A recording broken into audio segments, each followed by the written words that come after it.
Please take your seats. The meeting is about to begin. Remember to speak into the microphone, as this meeting is being recorded for public record. Please stand by. We are going on air in 5, 4, 3, 2, 1.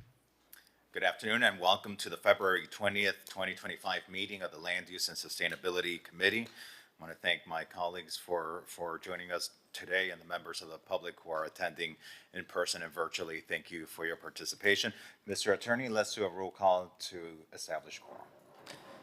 Sure, I'd be happy to. So Commissioner Suarez is absent. Commissioner Dominguez? Here. Commissioner Bott? Here. And Chairman Fernandez. Present. We have a quorum. Thank you. And colleagues, thank you again for your attendance. Today's meeting of the Land Use and Sustainability Committee is conducted in a hybrid format with members of the committee physically present in the commission chambers at Miami Beach City Hall and staff and members of the public appearing either in person or virtually via Zoom. To participate virtually, members of the public may dial 888-475-4499 and enter the webinar ID, which is 8505-9923-037#,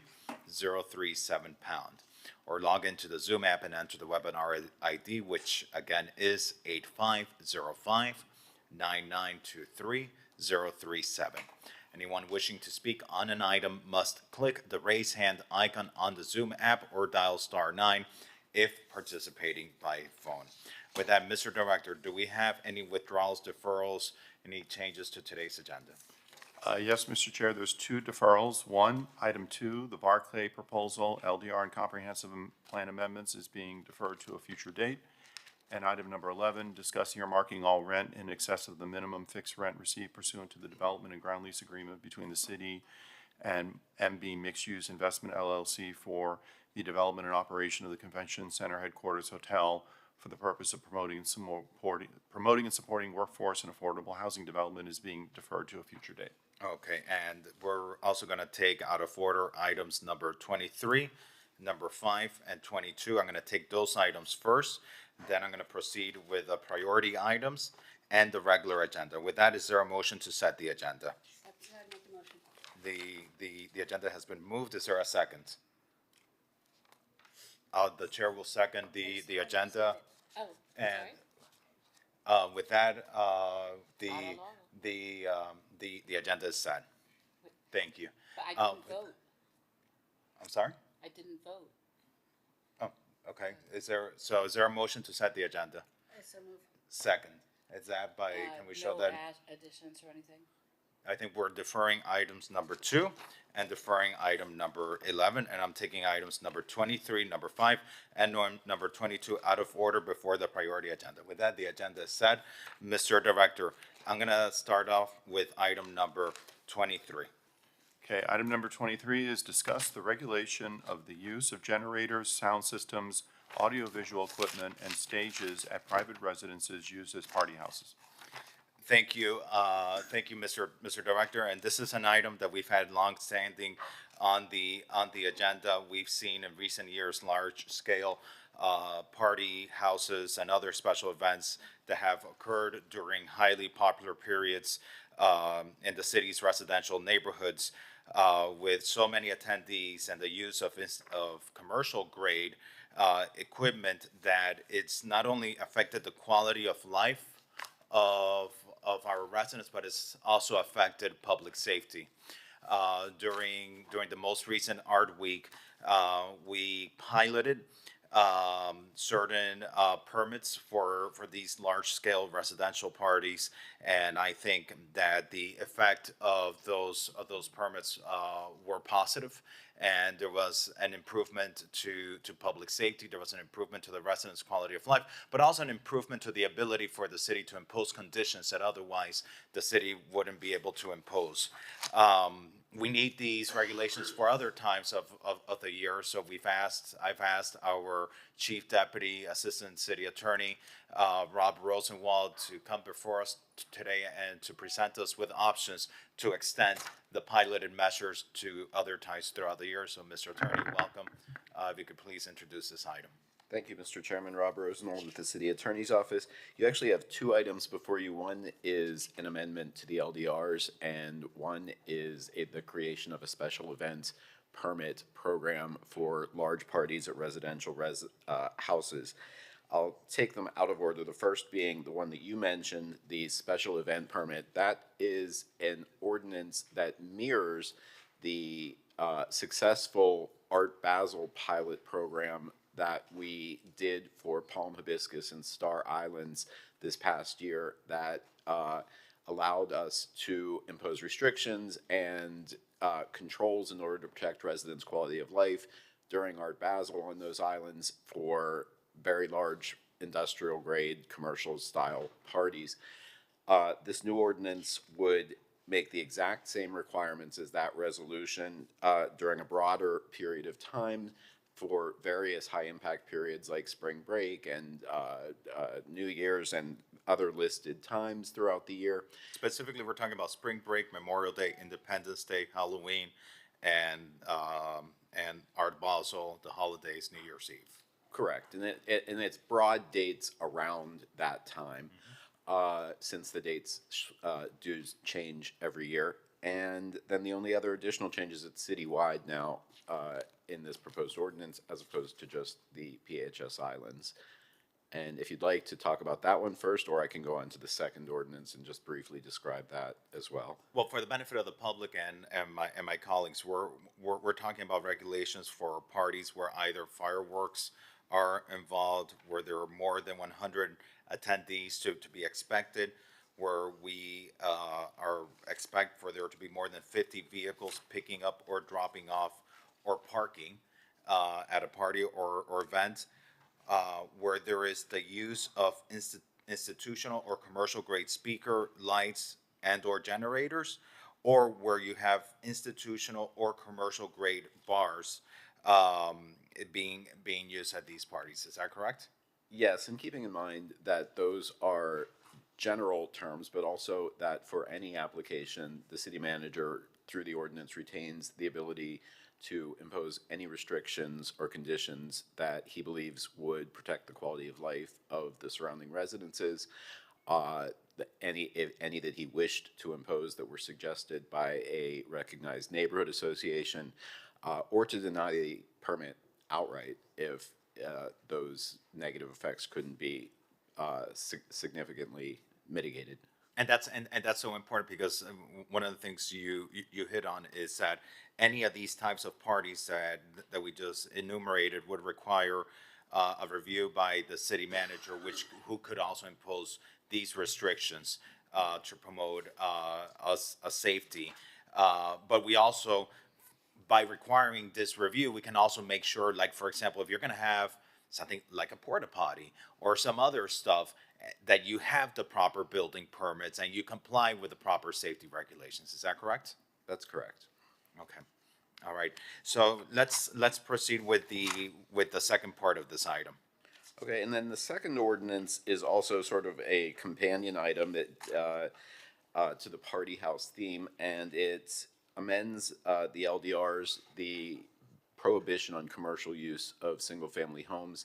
We saw during our pilot program on PHS Islands this past Art Basel some workarounds that people had used. The language is a little outdated in the ordinance as it is now, so we're proposing to make a few minor amendments to include soliciting donations that don't go to a charity, prohibiting that, prohibiting promoting the party on social media or any other kind of advertising platform, and also having the event be sponsored by any for-profit entity. And how about the donations? Because I know that in the past, the donations have been used as a loophole. The association to a nonprofit as a the donation of proceeds from these parties being donated to nonprofit have almost been used as a loophole in the past. Is that being addressed with these policies? Well, what's been happening in the past is that we weren't able to really verify that the donations were in fact going to any charity or nonprofit. And so what this ordinance says is if you do solicit donations, that you must give 100% of it directly to the nonprofit. Great. So we have two items before us today, colleagues. I want to open up the floor to comments and questions from the dais before we open it up to the public. I'm in favor of this. I think the more we can close down what are effectively commercial enterprises in residential neighborhoods, the better we are. Is there, if somebody wanted to throw themselves a blowout birthday party, they can go through the permit process. Is that correct? That's correct. And, so, This isn't prohibited, it just requires a review. yeah, so I'm in favor of this. And as it relates to that, before we go to Commissioner Dominguez, one of the other issues that I recall vividly from the last go-around was the issue of parking and traffic.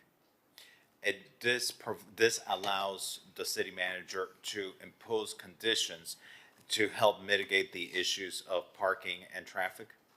Yes, just like with any special event permit, the city manager can impose any conditions that he wants, including parking and traffic mitigation strategies.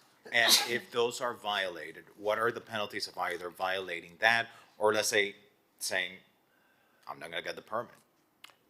The code and the police would show up at your party and order you to cease and desist. If you did not do that, you would be subject to arrest under this section and various other provisions of law. And in addition, there would be fines if you were found liable by a special magistrate, ranging from $1,000 to $15,000. Is there an ability to prohibit them from obtaining a permit in the future? Oh, I'm sorry, yes. And additionally, if you go forward with a party that requires a special event permit without first getting that permit, you would be prohibited from getting any special event permit on any property owned by the owner for the next 13 months. For the next, so like, for example, if someone, annually during Formula One weekend says, you know what, I'm gonna, just use my house as a commercial party house, but they choose, okay, I'm not gonna get the permit. Now we can prohibit them from getting the permit next year. And if they still throw the party, they can be subject to arrest and other harsh penalties. Correct. All right, Commissioner Dominguez. Thank you, Commissioner Fernandez, and Deputy City Attorney. I'd like to be a co-sponsor on this item. This is so important. We saw the loopholes and the many things that happened both on Palm Hibiscus Star, but also on the Venetian. But those aren't the two exclusive areas that have these illegal parties. It happens on North Bay Road, it happens in La Course and La Course Island and in all parts of our city.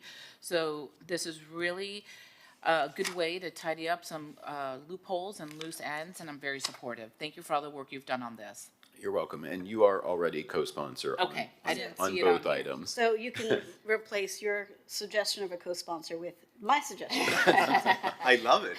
I love it. if you would be so inclined. I believe in teamwork, and I love being able to co-sponsor with my colleagues.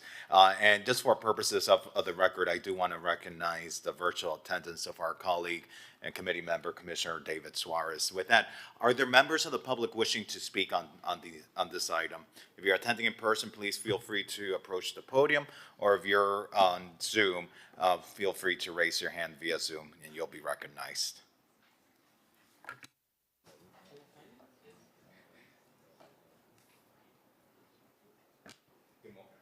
Good afternoon, welcome. Hi. Please state your Hi. name for the record. Sure, my name is Amy Day Saint Sen. I'm Executive Director of the Palm Hibiscus Star Islands Association. And speaking on behalf of the board, we'd like to support these two, the amendment and the ordinance. The disturbance during Art Basel and prior to that, Formula One weekend, Latin Grammy week, it's substantial. And the disturbances are multi-layered. They start with a 4-day load-in, then a load-out process for the neighbors. They're effectively creating nightclubs within residential homes. The parking issue is incredible. We've got gridlock, so if no emergency vehicle could reach any resident who called in an emergency. So we've got a real situation. We're also draining city resources, MBPD, the fire department, code compliance. It's a lot, big nuisance. So we're very supportive. And thank you, Amy, and to your association for raising these issues to our attention. As Commissioner Dominguez mentioned, it's been an issue for Palm Hibiscus Star, but it's also been an issue at the Venetian Islands and throughout other areas of our city. It's been an issue in North Beach, on Stillwater, on Biscayne Point. It's been an issue in Bayshore and North Bay Road. On Pine Tree, it is a citywide issue. And so thank you for bringing awareness to this issue. Commissioner Bond. Rob, can you tell me, I don't know off the top of my head when Formula One weekend is, but this list of dates, does that encompass? Yes. Okay. I don't know when that is It does. either, but I will check, and if. Alex says it does, I trust that. We checked, yes. Okay, Yes. thank you. All right, are there any other members of the public wishing to speak on this item? Seeing none in person and none via Zoom, we're going to close the public hearing. Is there a motion to approve this item? I'll move it. Seconded by the chair. Can we show this adopted by acclamation? Yes. All right. All right. So, Mr. Director, can we get this on the agenda for next week's City Commission meeting? I believe that, well, there's two items. One is a city code ordinance, and I would defer to Rob as to whether or not they could get a first reading ordinance. The other, I believe there already is on next week's agenda, a referral to the planning board for the LDR amendment. Perfect. Does that satisfy the need, the Yes, timing needs? the non-LDR ordinance is already on for first reading on the 26th in anticipation of the vote today. And there is a placeholder referral to the planning board already on the February 26th City Commission agenda for the LDR amendment.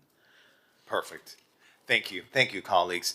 With that, out of consideration to the Tourism and Culture Development Department that has a conflict and needs to leave early, I agreed to call number 5 out of order. It's going to be followed by item number 22, and then we're going to follow the agenda as printed.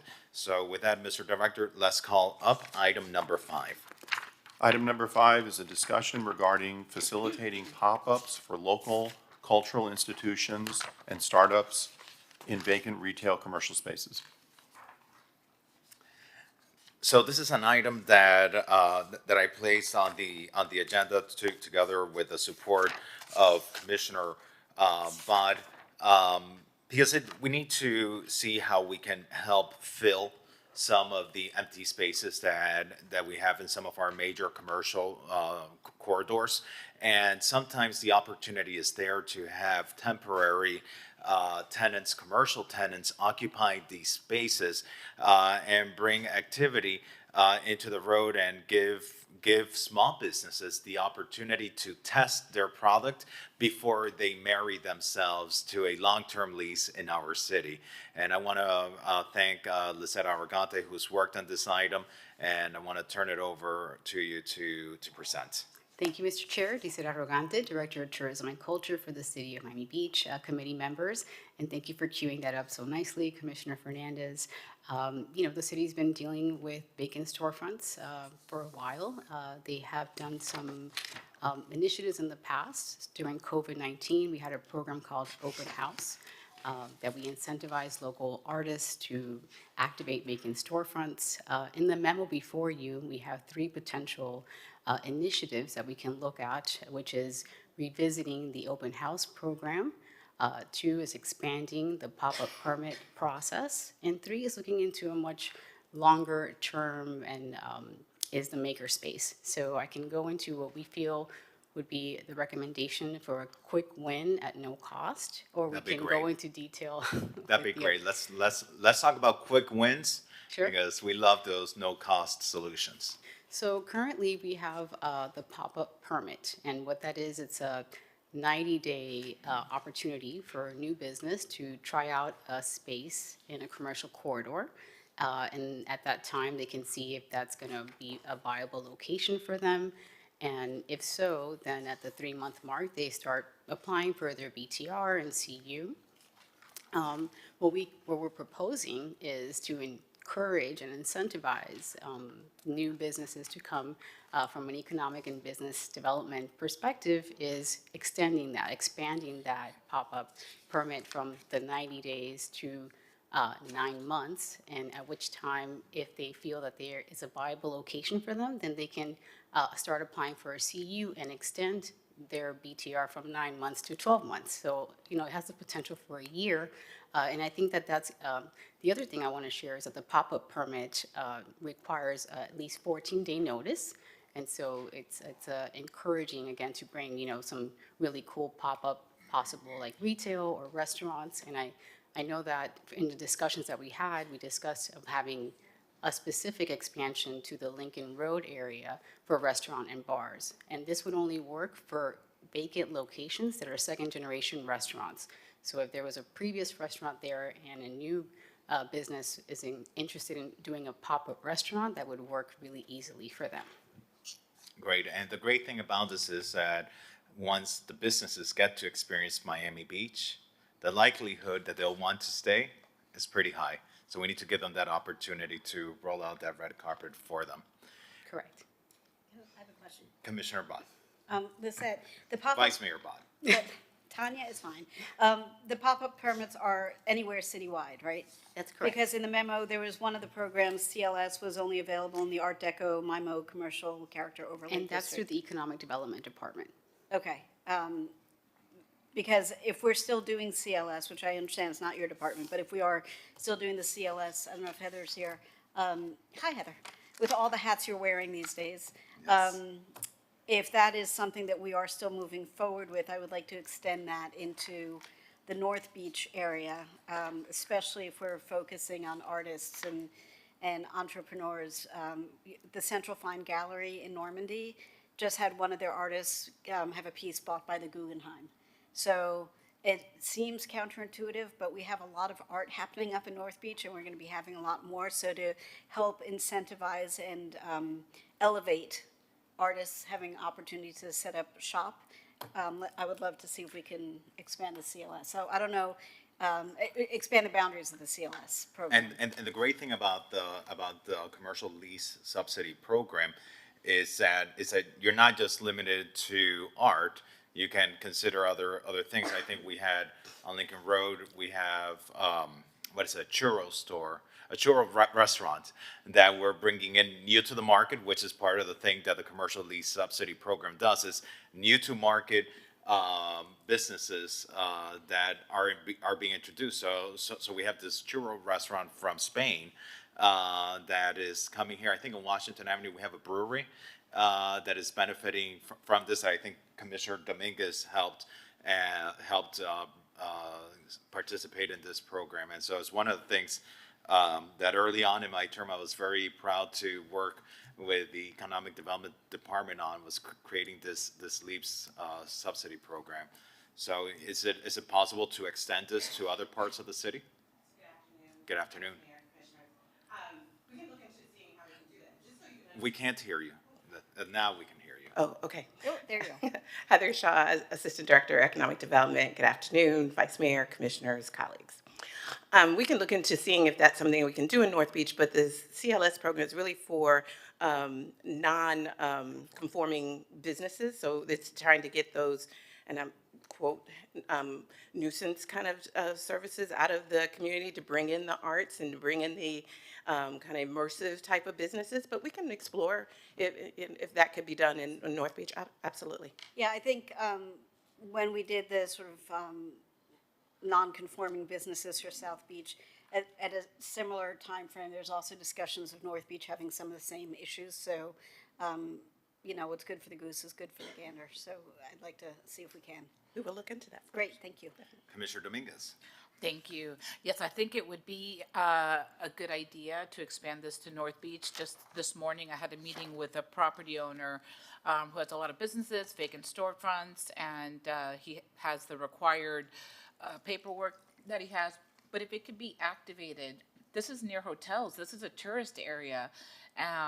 to have something with artists in it would be so special up in North Beach. Great.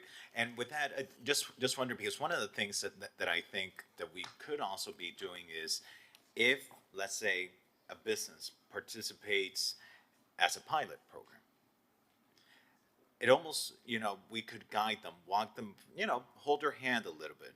You do the pop-up program, you do your 90 days, you get your extension. Let's say you apply for your conditional use and you get your 12 months. But maybe in along the way we can help them be able to apply for the commercial lease subsidy, let's say, and so that they don't operate on their own, they kind of operate together. If you don't mind, Commissioner, typically with pop-ups, we don't really get engaged with them as much because they're typically for a marketing of a product. So it's like, oh, we have like Shine or something, you have a new product or sneakers that you want to put out, so it's just for 3 months. But if it were extended to 6, 9, 12 months, then that would give the Economic Development Department an opportunity to activate our concierge program and to actually work hand in hand with them to see if they are interested in a long-term lease. So we have those skills and tools for them for that. Great, wonderful. With that, is there a motion to approve staff's recommendation on the pop-up? Oh, that's right. Thank you, Vice Mayor. Are there members of the public wishing to speak on this item? If there is any member of the public attending in person that would like to speak on this item, please approach the podium. If you're on Zoom, please raise your hand. I see Jane Krupp. Jane, welcome. You have 2 minutes to speak. Hi, just some logistical questions about pop-ups. First of all, if you're doing a food pop-up, there's all kinds of health regulations and venting and all kinds of things that, there's a time issue there of getting all those approvals. So I don't know how that's going to work. Food inspections, grease traps, cooking, vents and all that kind of stuff, kitchen hood regulations. So I think that the food thing should be a separate kind of pop-up. And the other thing is vetting. Who's going to vet the quality of these people? Anybody could come along and be selling anything. There has to be a vetting process because we're trying to upgrade the retail, not downgrade it, right? And the third thing is Lisette mentioned something about, well, they can get a BTR later.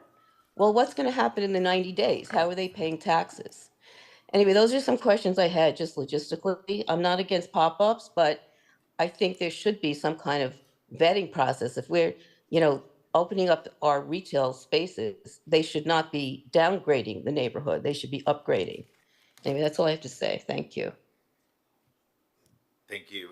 And Lisette, I know that there is a vetting mechanism in place, and if you'd like to Sure, of speak course. about also who would qualify for a pop-up. Of course. Can you hear me? Okay. Yes. Yeah, and I think that Heather touched on this, when we extended and have the concierge program. I mean, we could maybe do that from the onset, because right now we work, and we have Annabelle here, the executive director for Lincoln Road Bid, as an example. Like, brands will come to Lincoln Road Bid. They already have identified a location. They have a lease. The Lincoln Road Bid introduces them to our office, and that's how we begin that 90-day permit process. So it's not that anyone can apply. There's different processes, but I think it would be great if the Economic Development Department was maybe from the onset, especially since we're extending it to a year. That would be great. As far as the BTR question that Jane has, the point of the pop-up permit is to encourage new businesses. And if you're going through that whole permitting process and maybe that neighborhood is not viable for what you're selling, and so you wasted some time, so we allow them to be active for 90 days, and then they know if it's a viable location, then they start that permitting process. Great. Thank you. Welcome. You have 2 minutes to speak. Good afternoon, commissioners, staff. Annabelle Yopes, Executive Director for Lincoln Road. I will say for Lincoln Road, we've been very successful with pop-ups. Some of them could be short-term, like I said, maybe there's a product launch, but many times we'll have galleries who will come and want to be there more than 3 months. And unfortunately, with the current process, they can't extend.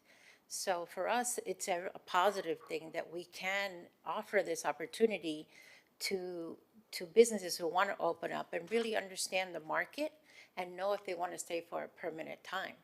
And I think this is a great opportunity for brokers and landlords to utilize this and really expand on the current program. So we feel this is a positive step to creating more economic viability.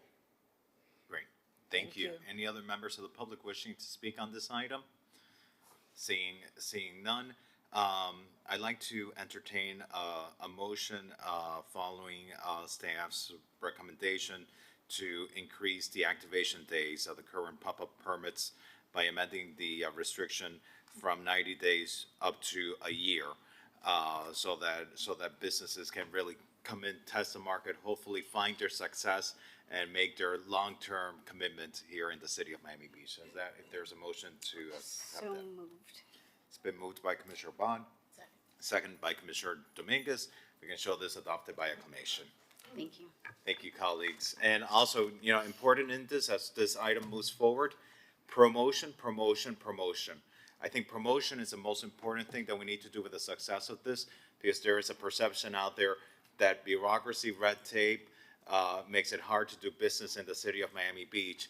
And here we're cutting that red tape. So promotion is key in this. And I think we do need to, put this out there, or else, we'll find out about it, but others won't. Right. All right. Thank you. With that, Mr. Director, let's call up item number 22. Item number 22 is a discussion regarding consideration of a waiver of the maximum grant amount permitted under the city's private property adaptation program pursuant to Resolution 2023-32614 to fund the work necessary to raise the historic home located at 6005 Alton Road. All right, and this is an item being presented by our Environmental Sustainability Department. It's sponsored by Commissioner Kristen Rosen Gonzalez, who is walking into the chambers. So that perfect timing. So I'm gonna allow Commissioner Rosen Gonzalez to introduce her item having to do with property adaptation.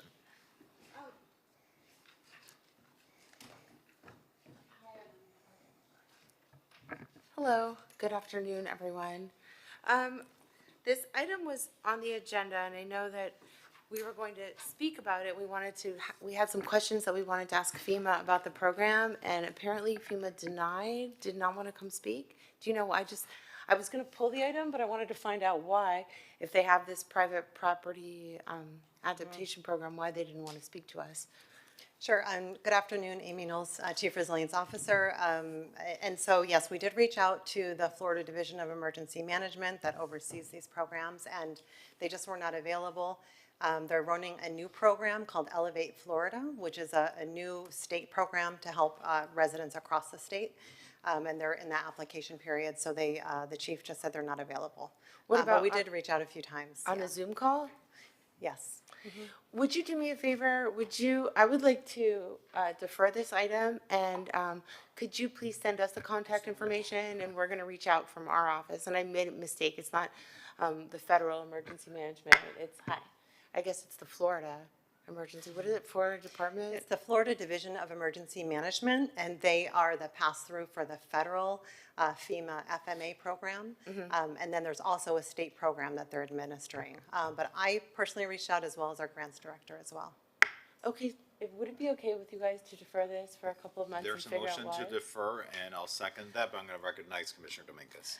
I'd actually prefer if you would consider withdrawing the item. I've been in touch with the property owner, and I've been working with Amy Knowles and her group. Taking money from the private property adaptation program is not an option. That's not what this was meant for. But Elevate Florida is something that we've been working on with the property owner, and she was super excited. She texted me back like, yes.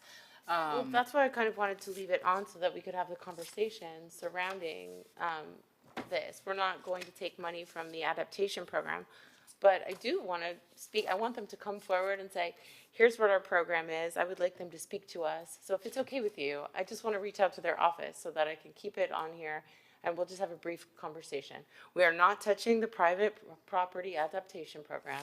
Should we rename the item then? I don't know if we're allowed to. Then can we withdraw it and put in something fresh so that it's addressing the appropriate item and not the private property adaptation? Well, but then I'd have to go through can I change that name, Nick? The scope of the title refers to a waiver of the maximum grant amount. I think the committee could decide today by acclamation that you don't want to pursue waiving the cap, but you could decide that you would like to continue it. Obviously, this is the committee's prerogative Okay, to so discuss. I'll make so I can't make a motion. Just So, waive the cap, so but the that's off the committee could table. entertain a motion to waive the underlying issue of the cap. So, so if someone would like to make a motion denying, waiving the maximum grant amount, for property adaptation, we can make that motion, we can accept that, and then we can defer the rest of the items so that we have a discussion, item, so where we can talk about the state dollars that could be available. I'm fine to do that, and to make that motion, I also want to make it clear is I want to help this property owner. They've been through hell, so, but there's federal funding out there that can help, and I do want to continue to help this owner. Okay, so there's a motion by Commissioner Dominguez to deny waiving the maximum amount for the grant, seconded by the chair. Can we show that adopted by acclamation? Okay, then there is a motion, by Commissioner Dominguez for deferral. Sure.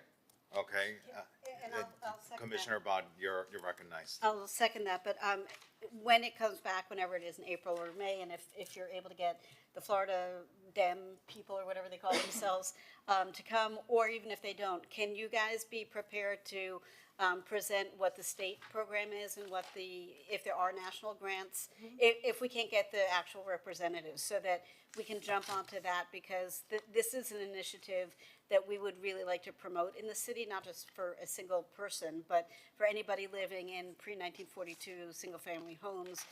There has been a false narrative for years. I mean, when I was just a baby activist of, oh, you can't do that, it's impossible. On the other hand, we know people who literally got 20 people and a bunch of jacks from Home Depot and somebody who knew how to do it and successfully elevated their property. So whether it's this official person coming in from the state, or if you can, finding that person won't come, you guys come back and really illuminate what's available so that we can throw our collective municipal weight behind this and enable people to take advantage of it. So there's a motion for deferral. It's been seconded. Are there members of the public wishing to speak on this item? Before we move on, seeing none in person, none in Zoom, Commissioner Wilson Gonzalez, before we defer? I just wanted to add that that's exactly why we were inviting this person in, to understand what our residents need to do to apply for this state program, which is the pass-through to the federal program, and how everything ties in together. So thank you, Commissioner Bott, and hopefully we'll be successful in reaching out for some sort of presentation. And if not, we would like you to present. But I would really think that we would be able to get the state of Florida to come.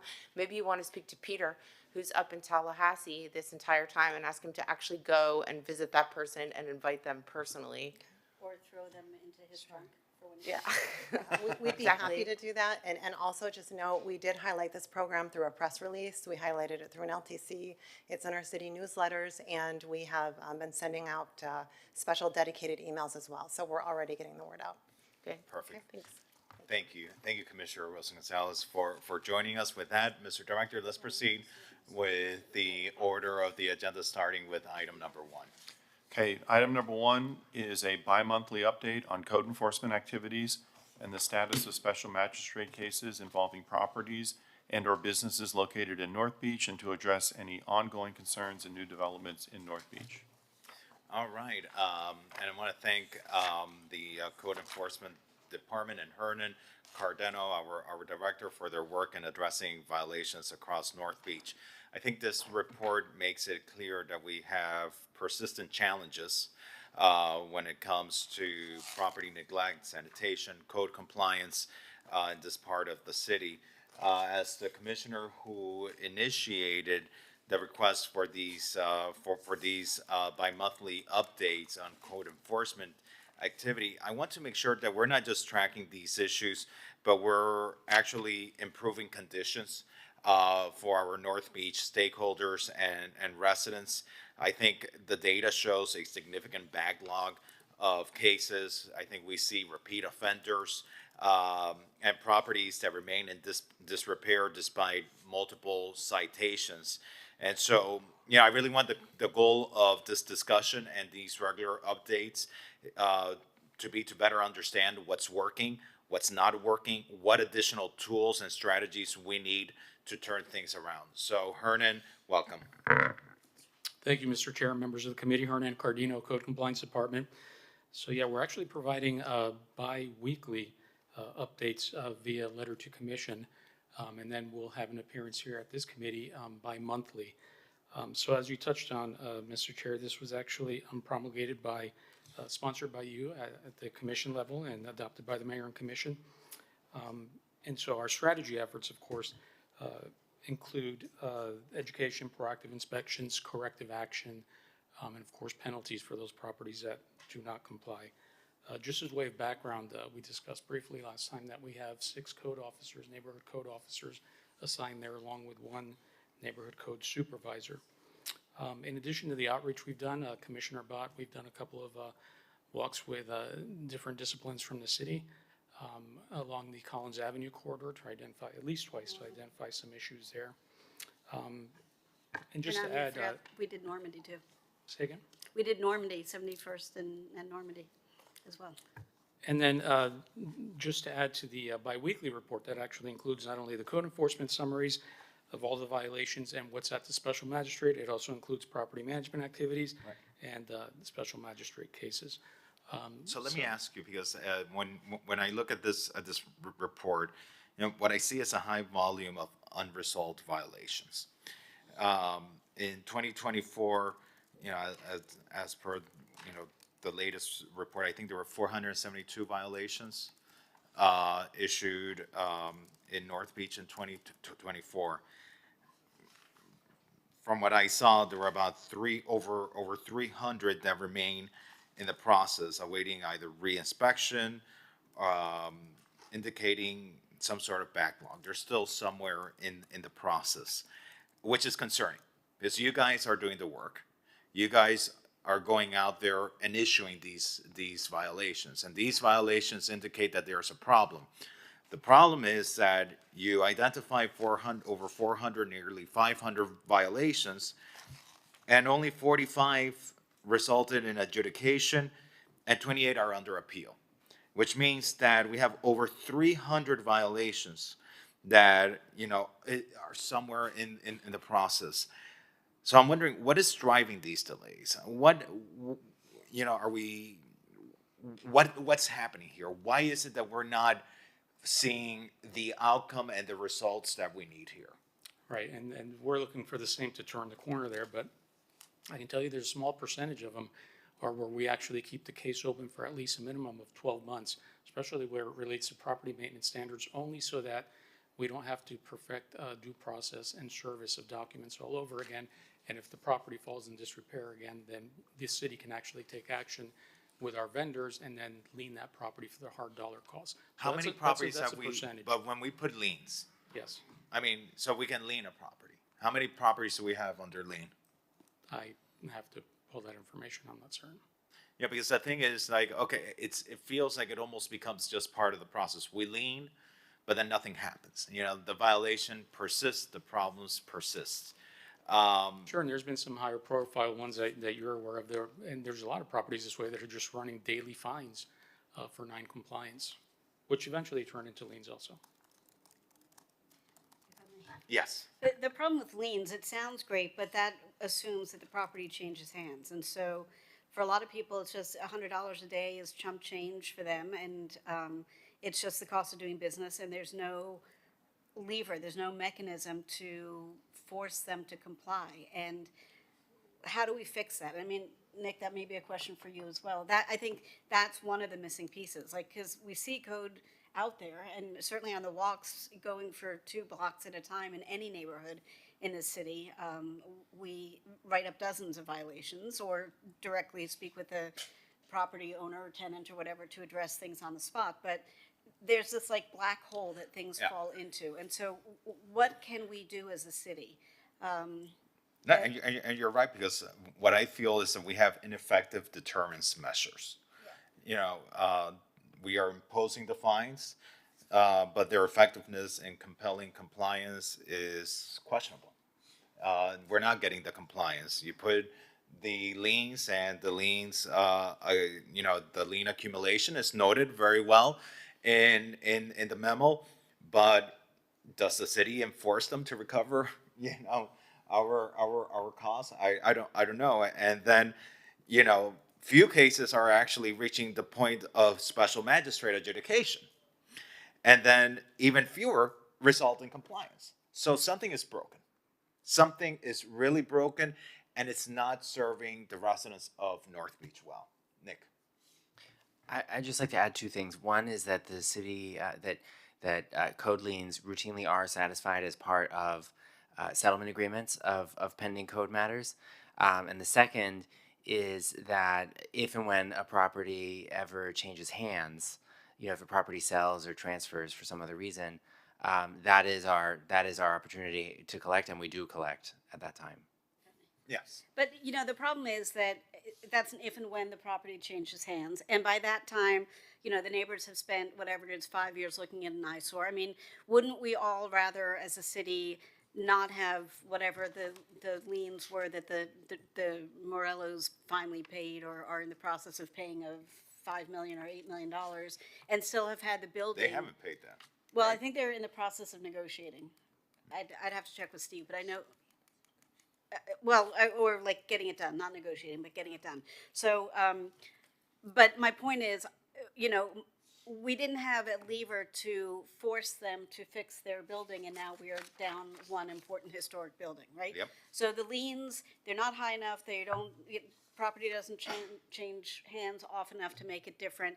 It doesn't compel the owners in most cases to do anything to correct the item or items upon which they've been violated. And at the end of the day, we don't want to make it, the goal is not to make it punitive, the goal is to enforce compliance, because at the end of the day, we're not asking for people to do anything insane, like, we want to see elephants on the roof with purple spots on them. No, we just want the roof to not drip all over the place where it's not supposed to, or whatever the issue is, right? We just want you to be a good neighbor, a good tenant, a good property owner, and compel comply with the laws of the city just the way everybody else on this block does. Yeah. And so that's the missing link.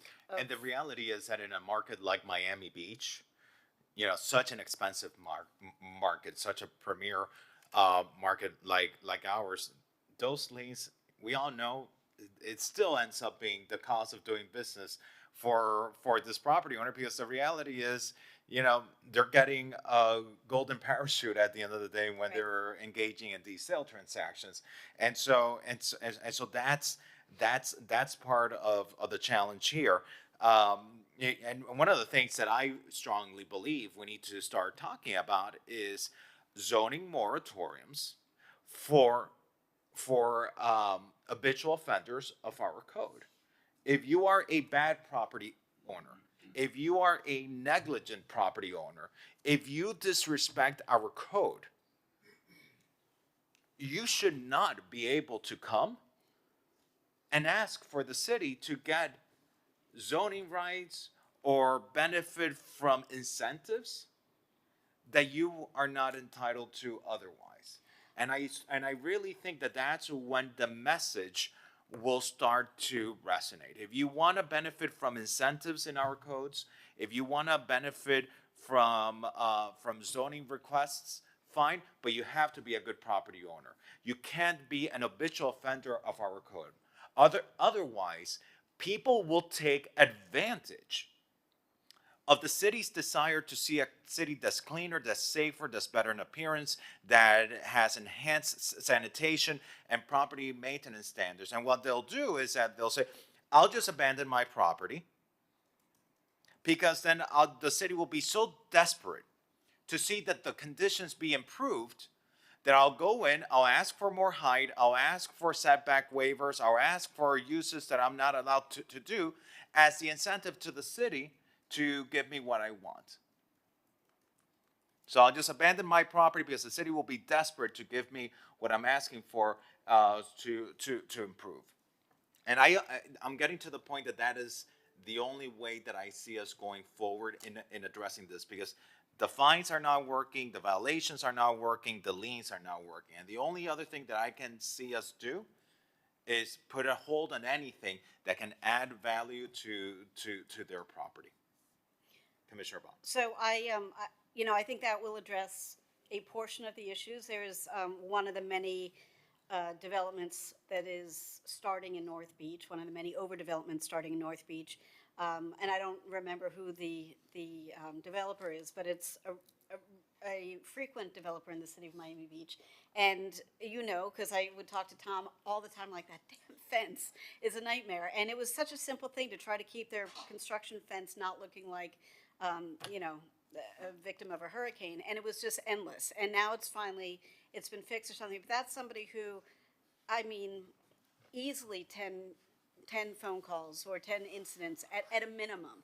And so that would address that person, whoever it is, for future development. Like, sorry, we're not going to listen to you asking for some special favors.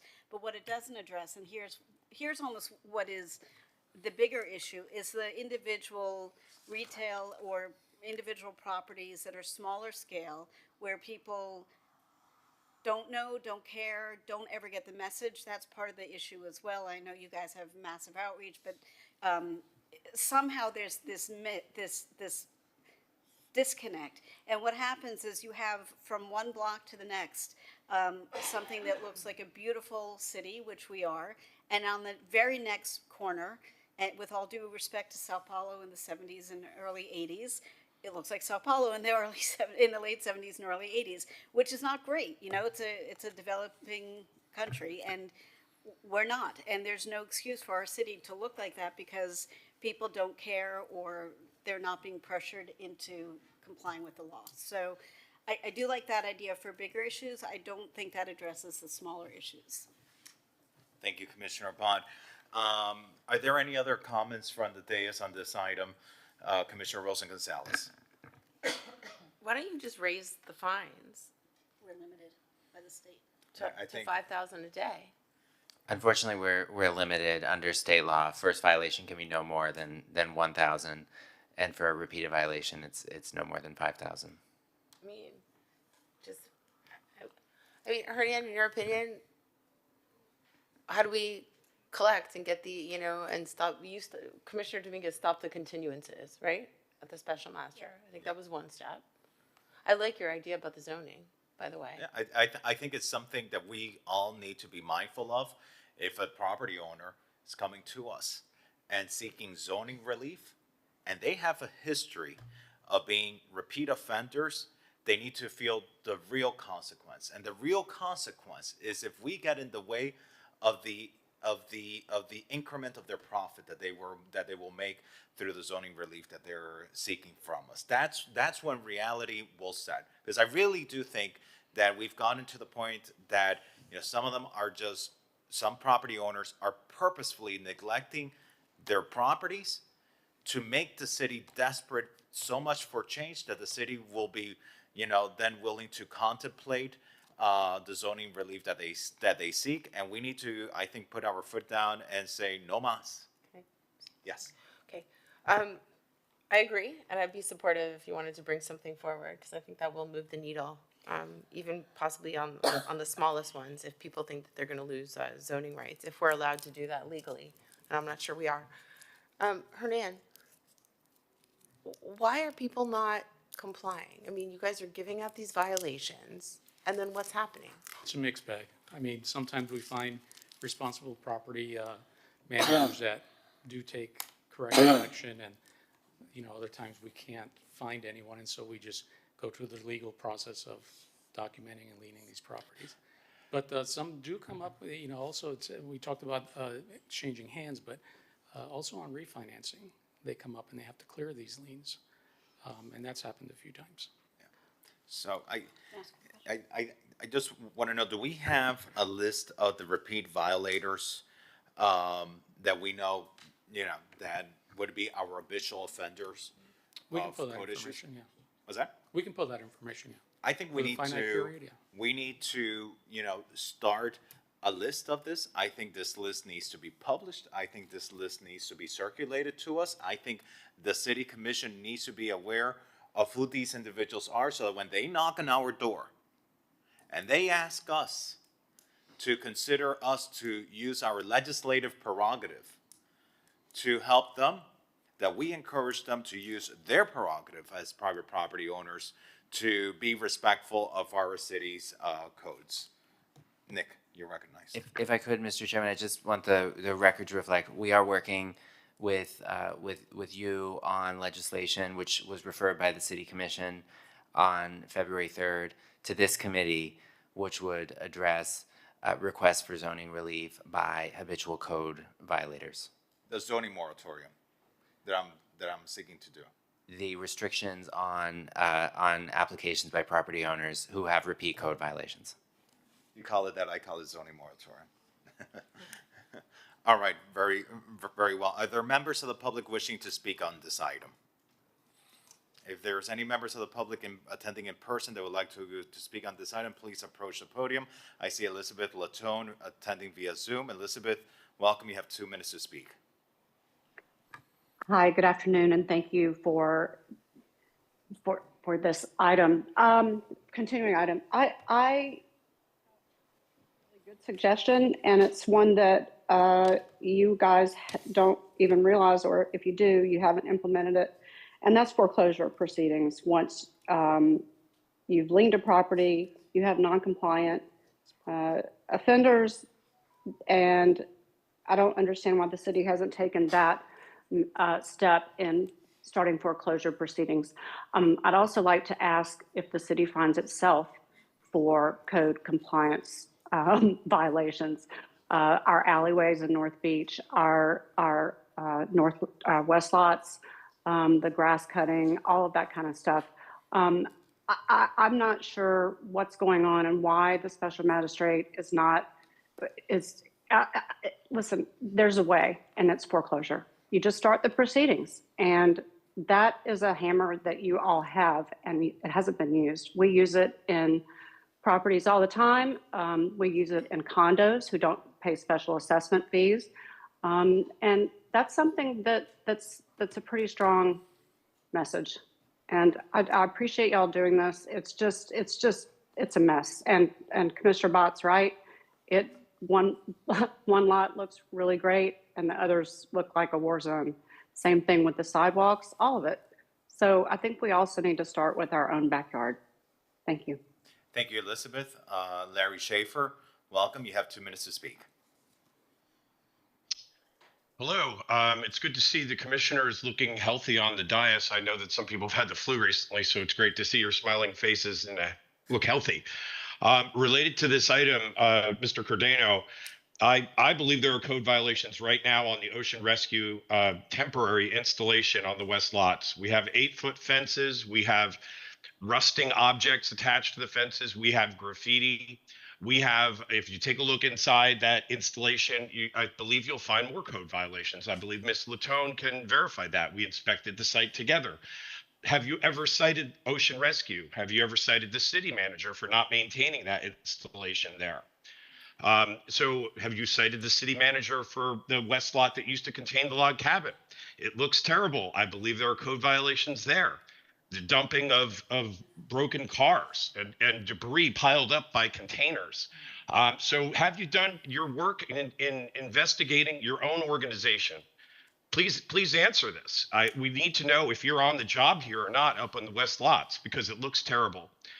Next, is it possible to institute a bounty system where if a private citizen reports a code violation that they get an incentive to do that? Is there a way to increase the reporting of violations so that you come out and look at them? Because I know you're not proactive. I know you don't patrol. And you probably claim that you don't have enough money and don't get enough funding because you're already tapping into our CRA to do funding for resources in North Beach. We don't like that. We'd rather use the CRA money for improvements that last a lifetime and not just temporary labor costs. Thank you. Thank you, Larry. Jane Crump, welcome. You have 2 minutes to speak. Yeah, hi. I just want to, it may sound trivial, but I just want to give you my personal experience with my neighbor, the Winter Haven Hotel. It's on Ocean Drive. It's Albert Annis. Crowds of people stand in front of it. It's on the Art Deco tour. It's one of our best pieces of architecture in Miami Beach. I I live directly across, and I stare at black goo oozing off their roof through those little squares. And I have been complaining, calling code, going on the Miami Beach app and complaining for over 4 years. Over 4 years. Building went twice through a complete renovation and a gut renovation last year. New owner now for about a year. And finally, code came out in November, gave them a violation for pigeon droppings, and they determined the black goo was mold. And now here we are in February. It's still there. Code tells me, well, it's going to go to the special magistrate. So I said, well, when? Well, it's not on the agenda. So this is my personal experience. I stare at it every day, and it's going to probably be there for another 4 years if it has to go through the special magistrate office. So this is just my personal experience of one minor trivial thing. If you can't get that done, it's a problem. The whole process is dysfunctional. You give people too much time we have to get 3 estimates. All this garbage. All you have to do is get a guy up there with a mop and clean the roof. It's not that hard. And this is after they painted, it's still there. Anyway, my personal experience with this dysfunctional code system and a special magistrate, it's a revolving door. You give these guys too much time. You need to put more pressure on them. Thank you. Thank you. Thank you. John Courtney, welcome. You have 2 minutes to speak. Hi, yeah, thank you for talking about this. I've chased a couple issues through the special magistrate process, and I think it'd be helpful if staff would speak to the fact that the special magistrate often vacates all fees once the issue has been resolved. And like the previous caller mentioned, they also give a tremendous amount of time, often 6 months to a year or more, to resolve very simple problems.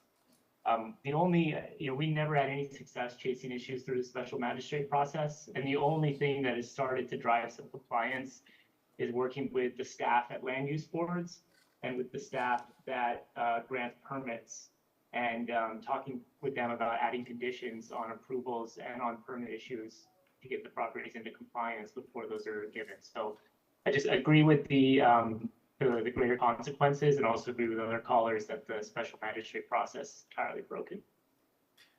Thank you, John. Thank you for your participation. Are there any other members of the public wishing to speak on this item? Seeing none in person, none in Zoom, I'm going to close a public comment to be heard. Before we go to Commissioner Bott, just want to make a couple of points. Number one, I would like for this committee to entertain a motion urging the administration through the City Commission to make an assessment of all its properties. We have to lead by example. If our properties and if our assets have code violations, those need to be addressed. And it's not anything to be ashamed of. It happens to everyone. Eventually gets a violation. I know I've received violations in my own house over a hedge and that type of stuff. It happens. So let's identify it. Let's fix it, because if we expect private property owners to comply, we need to comply ourselves. To the other point, that Larry mentioned on the bounties. We know the violations. The problem is getting compliance. Our code enforcement officers are out there doing enforcement. The problem is not the enforcement. The problem is the compliance, which leads me to the issue of the time that we give individuals for compliance. Sometimes we give individuals time to comply before the violation really kicks in. And maybe we need to revisit that. Maybe we can't be giving people, maybe we need to identify an area of the city where we say the problems are so serious that we just need to, waive, the period that we have and just, come more heavy-handed. Commissioner Rosa Gonzalez. That's fine, I think, on commercial properties, but we Yes, have a lot of old historic buildings, and people get those violations. And I think the reason that the special master waives those fines is because she realized that, number one, these smaller associations cannot pay the fines, and she's, I think our special masters try to do the right thing giving. There has to be a different system for residents than commercial. Right? And I don't know if we can do that, because I know that Nick is smirking like everybody has to be treated equally, but it's true. There are two sets of circumstances. But one thing, homesteaded, residential homesteaded, and condos as opposed to commercial apartment buildings. Because I think we need to treat, because we know very well, we have slumlords in our city who don't take care of their property, who are charging our residents on fixed incomes an indecent amount of rent, and yet they're not investing a single penny back into the maintenance of those buildings. So that would fall under commercial. I'm sorry. Yeah.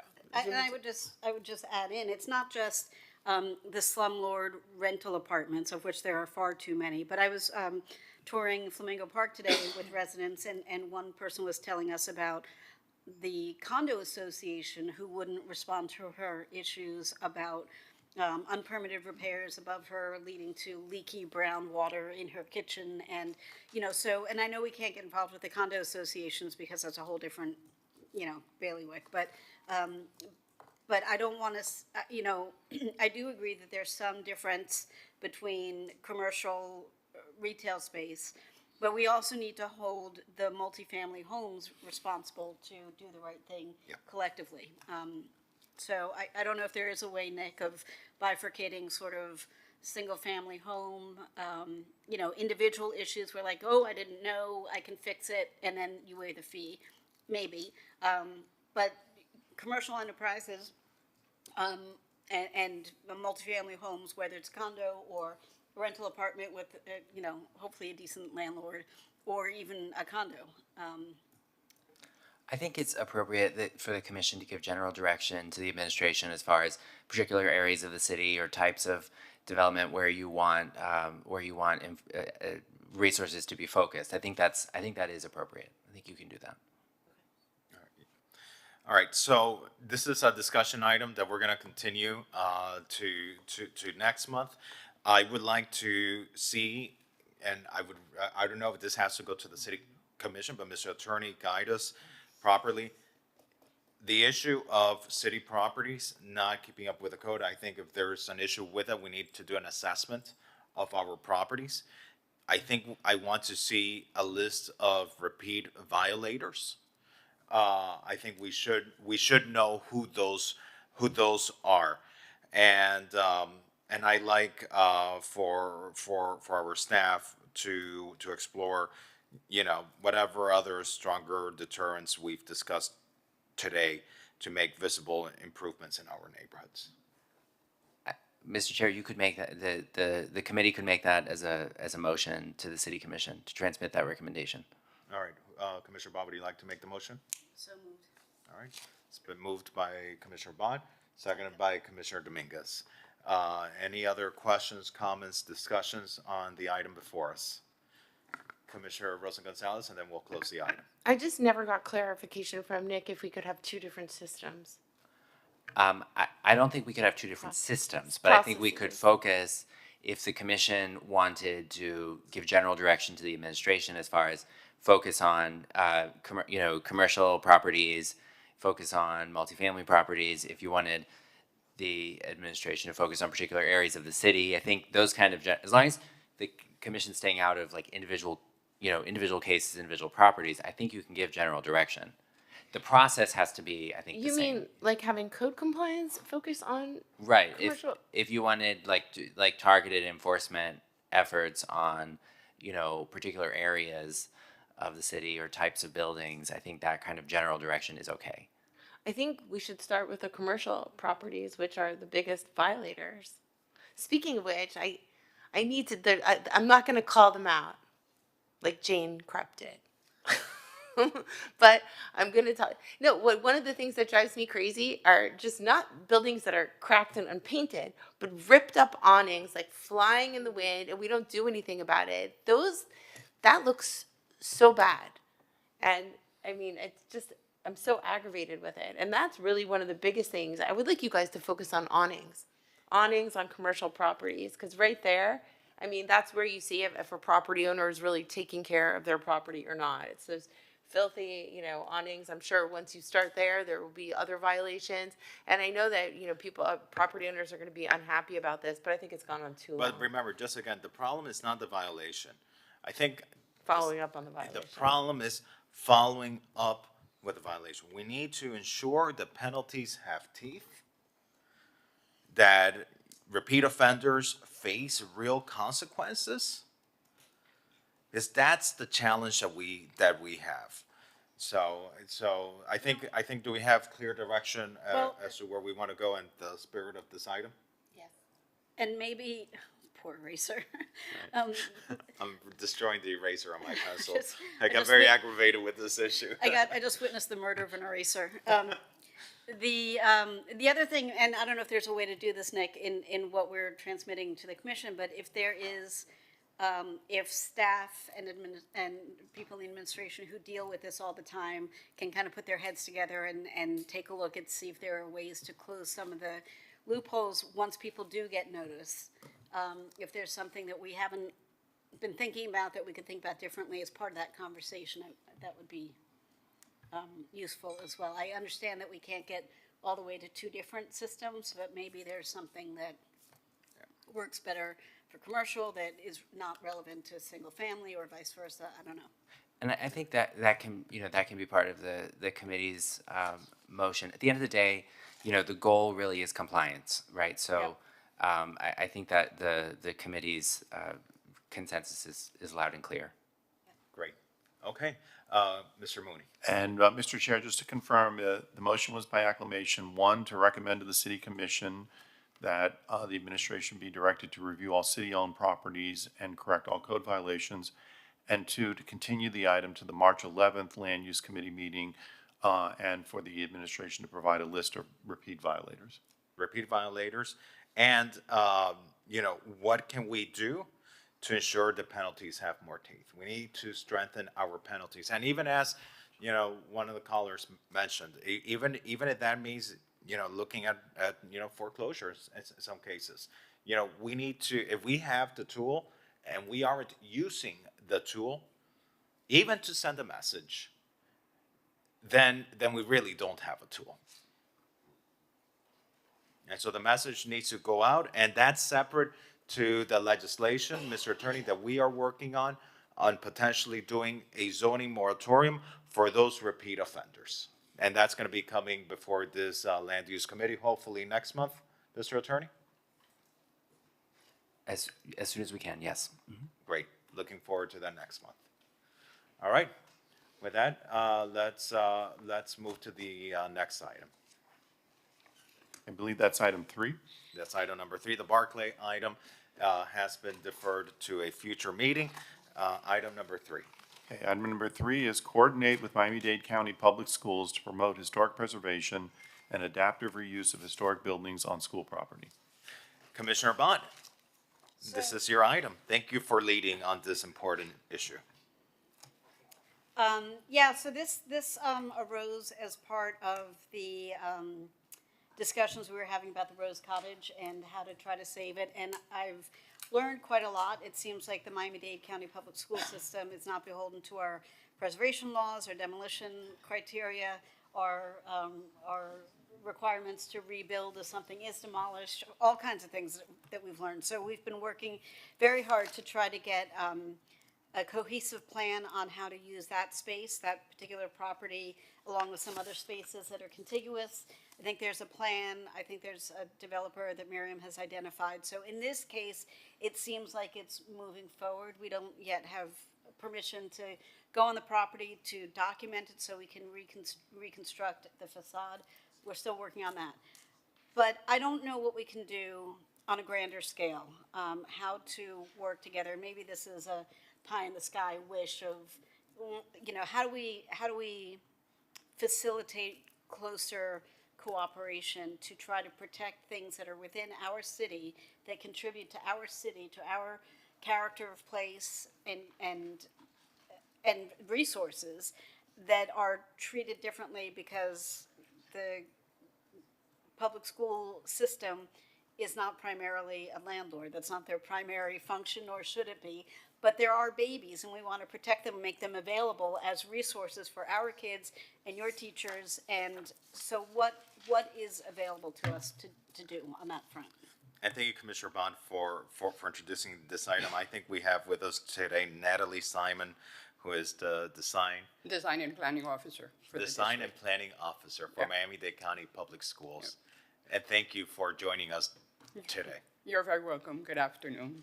So I was asked to come here. I think you spoke to Raul Perez, the Chief Facilities Officer for Design and Construction, and he told me that you wanted a history of why we are here today, basically. And support my colleague in seeing how we can collaborate more between Miami-Dade County Public Schools and our preservation efforts here in this property. Well, we have, like Commissioner Bat said, we've had several meetings between staff of, the school district and the city, and we are definitely willing to collaborate. It's a question of putting together a plan that would allow a solution to work for the both of us. Right now, the demolition of the Rose Cottage is on hold per your request, Commissioner Bat, and I think that hold was even extended. But the clock is ticking because that cottage is in such a state of disrepair that by hurricane season, we're afraid that it may become a real liability. So we've contracted a professional. They've gone into the cottage. Some of you have seen the photos. It's really not salvageable at this point. So we think that the best solution for this structure is demolition. The only thing that we see beyond that is sodding the area and then perhaps having conversation as to what to do perhaps on that specific site. But that's where we are. Thank you, Commissioner Bond. So my understanding is that for several years prior to my arrival on the commission, there had been conversations. Yep. There, for whatever reason, there was no cohesive movement forward, so now we're scrambling at 11th hour and 59th and a half seconds, minutes and seconds. Here's where we are, and since I have you trapped in the room here, I'm going to lay it all out. So I think we're close to the end of that second extension. I believe so. I understand, and Michael, not to put you on the spot, but Michael Larkin works with Miriam Singer from the JCS as a pro bono legal advisor.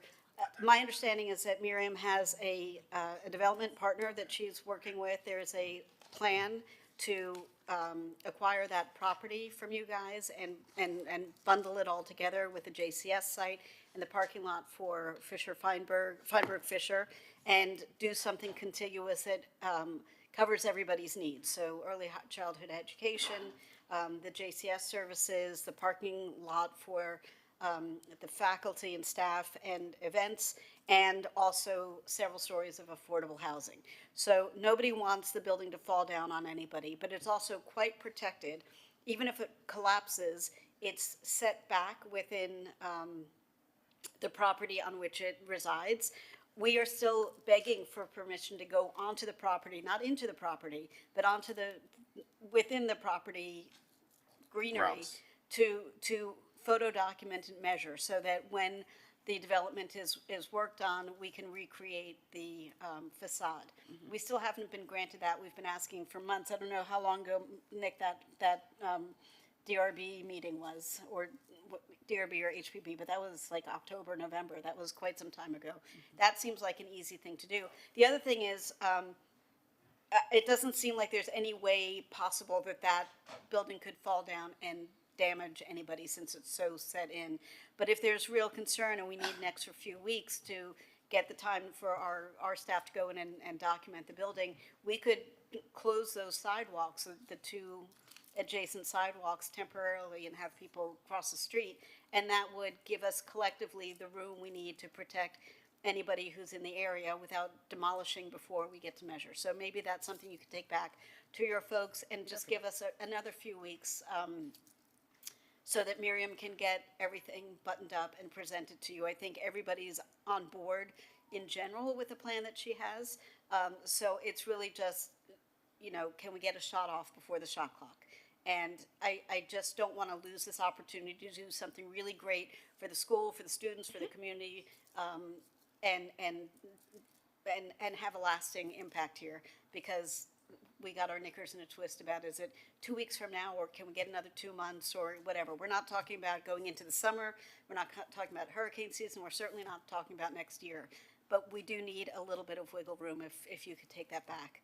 I will definitely take that back. I'm and we'll be- figuratively on we'll bended knee. reach out Okay. back to you. I Okay. think we've been pretty good at staying in touch and communicating. Yeah, it's just sometimes we send letters and we don't get a response back until like 2 hours before the deadline is over. I'm like, what's happening? We don't know what's going But on. we're so grateful, Ms. Simon, that you're here. Yeah, and I really for your- appreciate- For your You're very presentation and your partnership. And I just, I wanted to support you, Commissioner Bott, and I reached out to individuals at the school board who connected me with Mr. Perez, and, who connected us with Natalie Simon. So just very grateful for that. Before we continue with the dialogue, I'm going to open up the floor to public comment.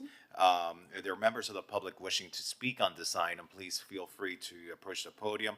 Those attending via Zoom, feel free to raise your hand. Mitch Novick, welcome. You have 2 minutes to speak.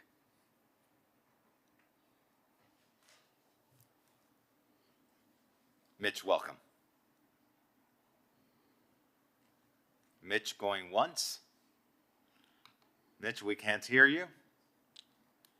All right, with that, let's move forward to Daniel Serraldo. Welcome. You have 2 minutes to speak. Yes, thank you, Commissioners. Daniel Serraldo with Miami Design Preservation League.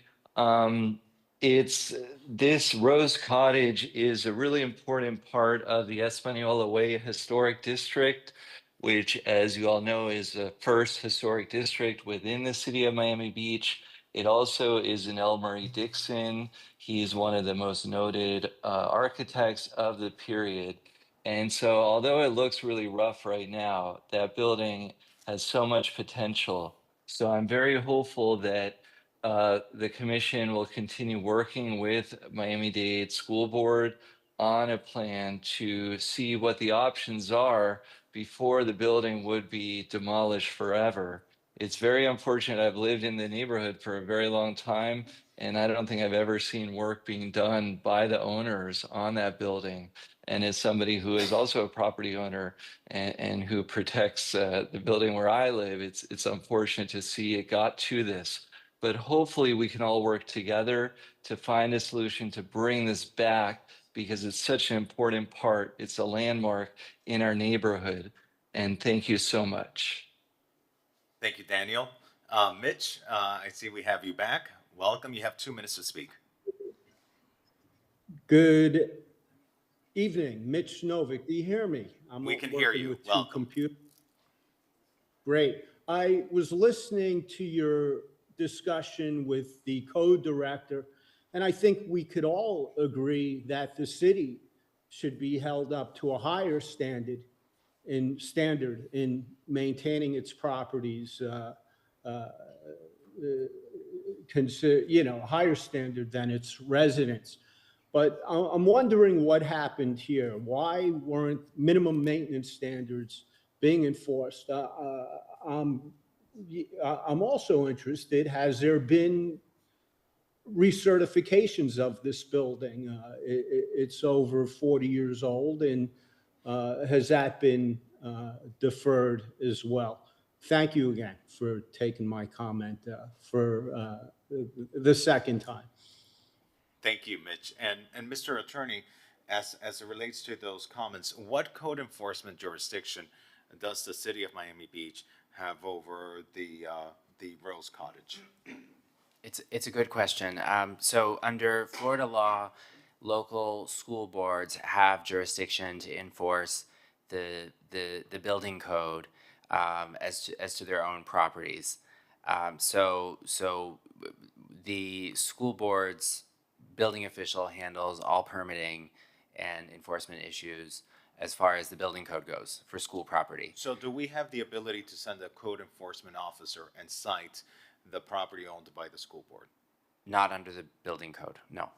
And how about issues relating to 40-year recertifications? How is that also handled? What authority does the city have over school board 40-year recertifications? A 40-year recertification is a building code matter. It's a building code matter, Yeah. so the city can't enforce on that. That's correct. Okay, I see. All right, thank you so much, Mr. Attorney. Welcome, you have 2 minutes to speak. Thank you. Michael Larkin here representing JCS on a pro bono basis with Miriam Singer. I think the issue is clearly the liability. Thank you very much for coming and expressing your viewpoint. They're well taken.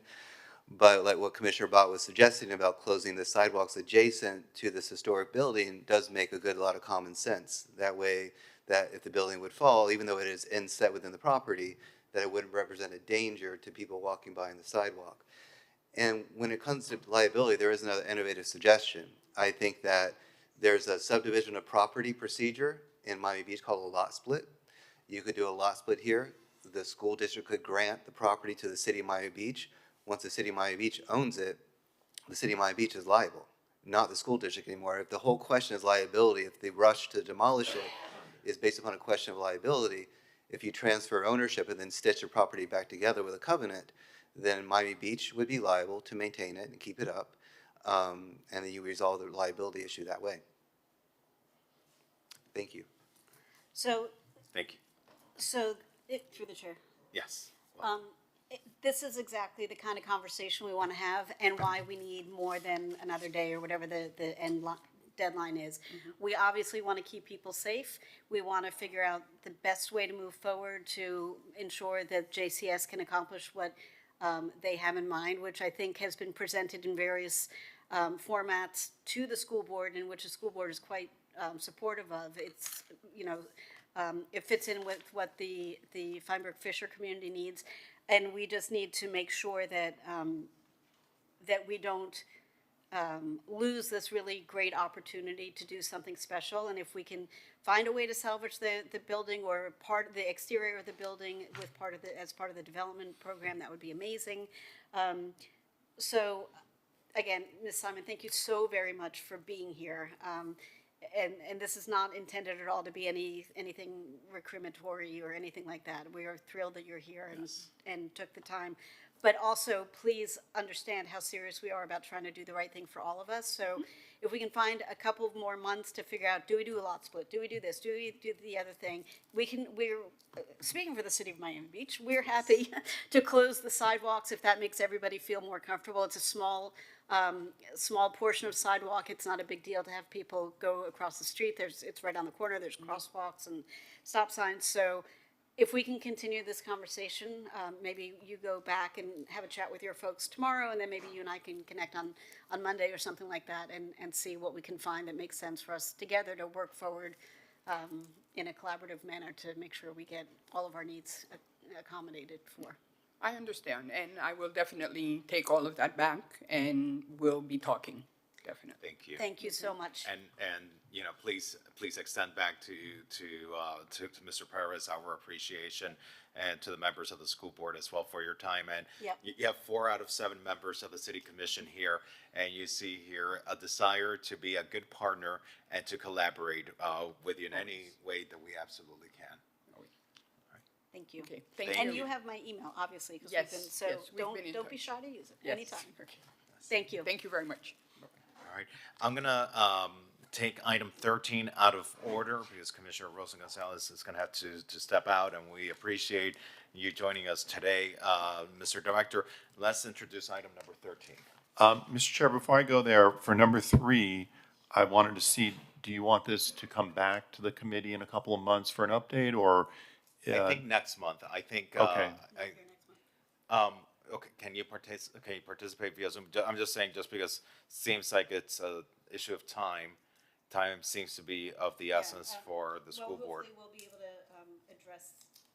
Let's do hopefully something. We'll be able to address the issues before next month. Why don't we put it on the agenda just in case for next month, and we can always defer it to the following month. But that way we have it just in case. Sure. All right. All right, so we want to do item number 13, Mr. Chair? Yes. Okay. Item number 13 is discuss and review planning and zoning restrictions that delay the permit process and consider possible amendments. Thank you. Commissioner Rosen Gonzalez, this is your item. You're welcome to introduce your item. Okay, so I went to meet with Tom, seated next to me, and asked him what can we do in the planning department to expedite and streamline processes, because what we find is that a lot of building permits or businesses in general somehow get stuck in planning. And I said, what are the top issues that we could streamline? And he has a list of them here. So I kind of wanted to go through them to see what you guys think, because if I'm going to create any legislation, I wanted to find out your thoughts first. The first was permanent fences. Tom, you're saying that there is no, and this was actually the people on the front line who are getting these permits, and this is where they're getting stuck. Okay, so this didn't come from anything other than, you know, feedback from our customers. So number one, the LDRs could be amendments so that there's a uniform standard for the maximum height of permanent fences. What's going on right there, and why? How many different heights do we currently have? The main height standard used is from sidewalk grade, but that presents challenges for those homes and those properties that have an elevated yard. Additionally, we have a separate set of standards that would apply to homes with an elevated yard when a home next to them has eventually an elevated yard. And we believe that there's a way that we could simplify those regulations to make them more uniform and easier for design professionals as well as staff to review. And that's just coming up with one height, one standard height for both? It would be a standard uniform height that we would be able to apply to all properties. Okay, so people are getting stuck because of this. If we come up back with an LDR amendment, would you guys be willing to support this so that people don't get stuck with their fence height?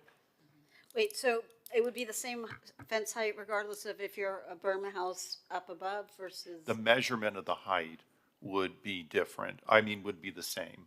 But the measurement of the place where you take the measurement would be the same. Depending on your yard elevation, you might have a slightly higher fence than a neighbor that has a lower fence, but it would still enable you to have the same type of height or the same height of fence, regardless of what your yard elevation is. You kind of lost me too. I'm not quite sure, but I just think one standard height, you're saying that this will solve problems because people are getting stuck with the heights? Yes.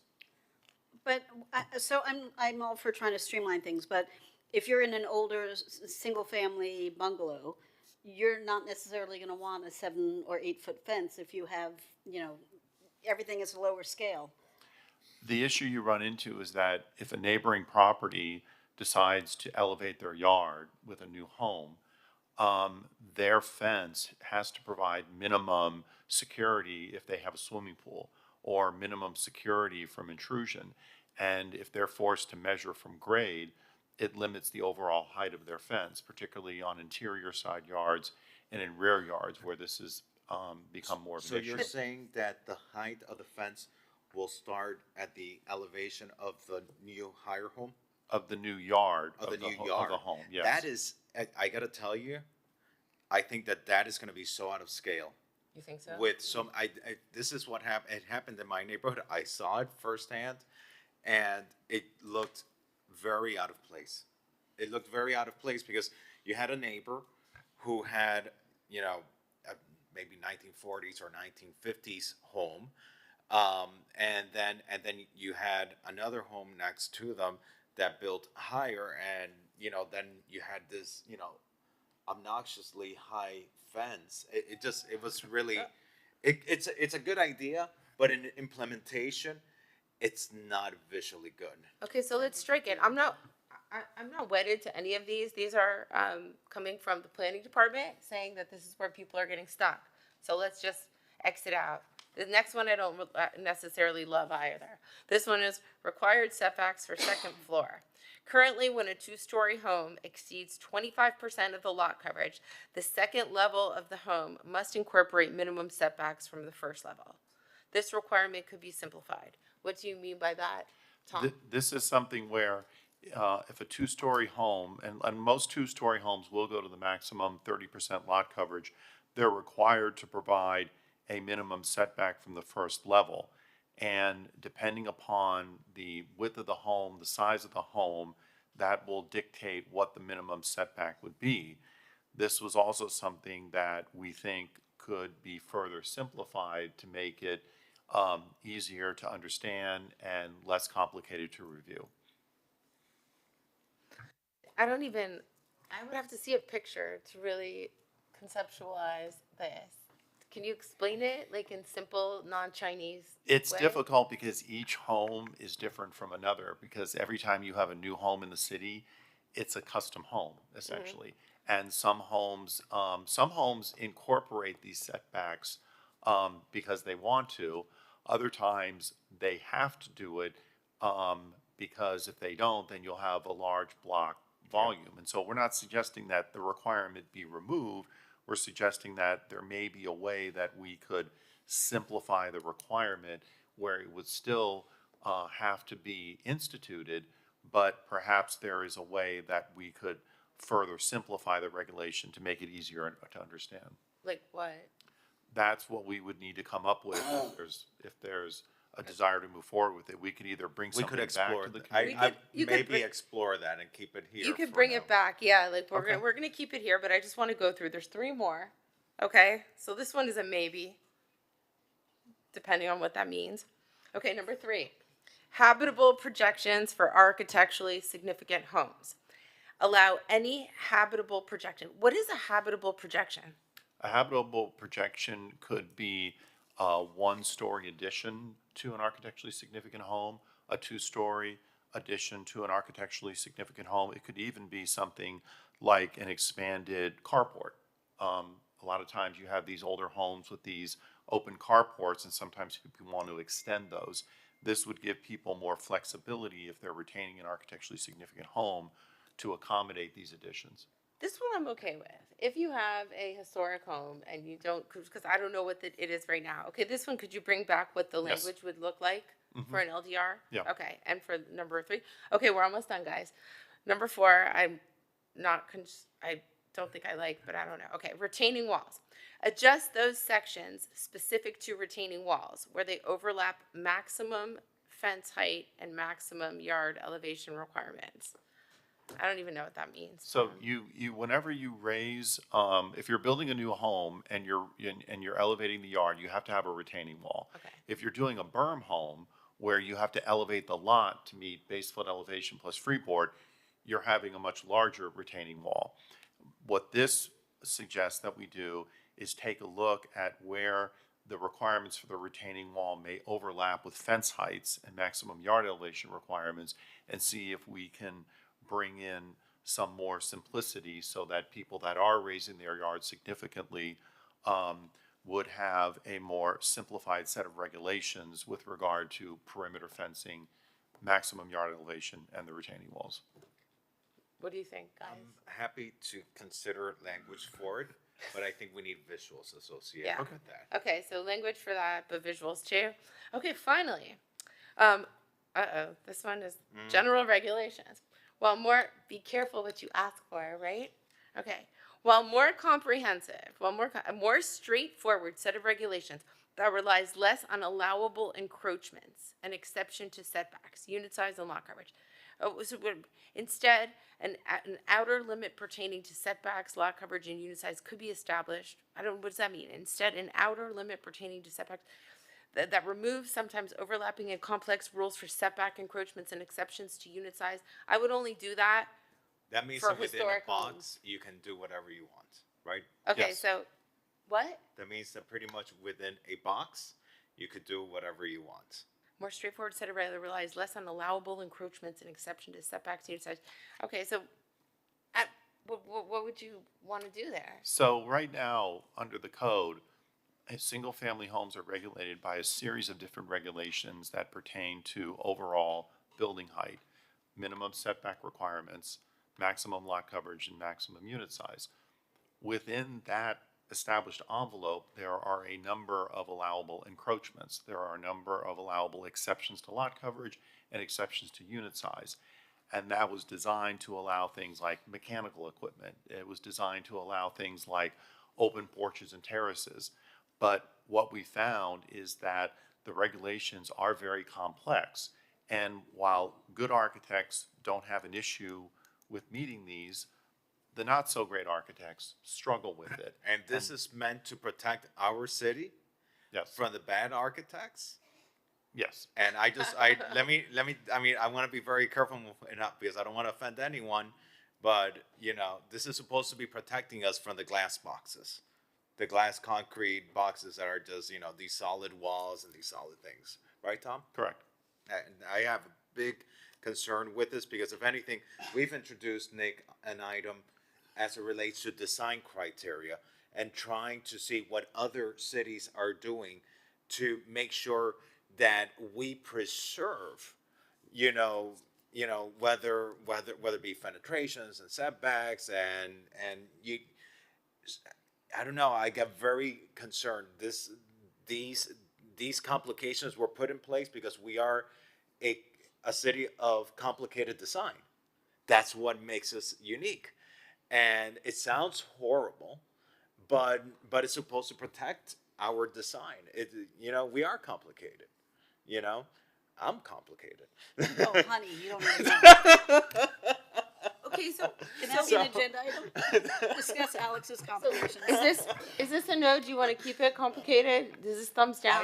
I Okay, really I'm think okay this with that. preserves the architecture, and if anything, we need to be building upon that because when we see the glass boxes that we complain about and that our residents feel is out of character in our neighborhoods, this is supposed to protect us from that. And Tom, we referred an item to this committee to, if anything, make things more strict so that we have portholes, so that we have eyebrows, so that we have the curves and the glass box and not the glass boxes, but glass block and the stuff that retain the architectural character, even if it's through new construction, but we want to retain that architectural character in our design guidelines. Commissioner Bond. I think there's a desire by all of us on the commission to try to help the staff and the administration improve processes and give a little heft to it as may be warranted. I also, and I think that's good because we're listening, all of us are listening, staff and everybody on the front lines in the building department and everywhere are listening to the frustrations that have been going on for years. And so the fact that we are united in our desire to improve that is a good thing.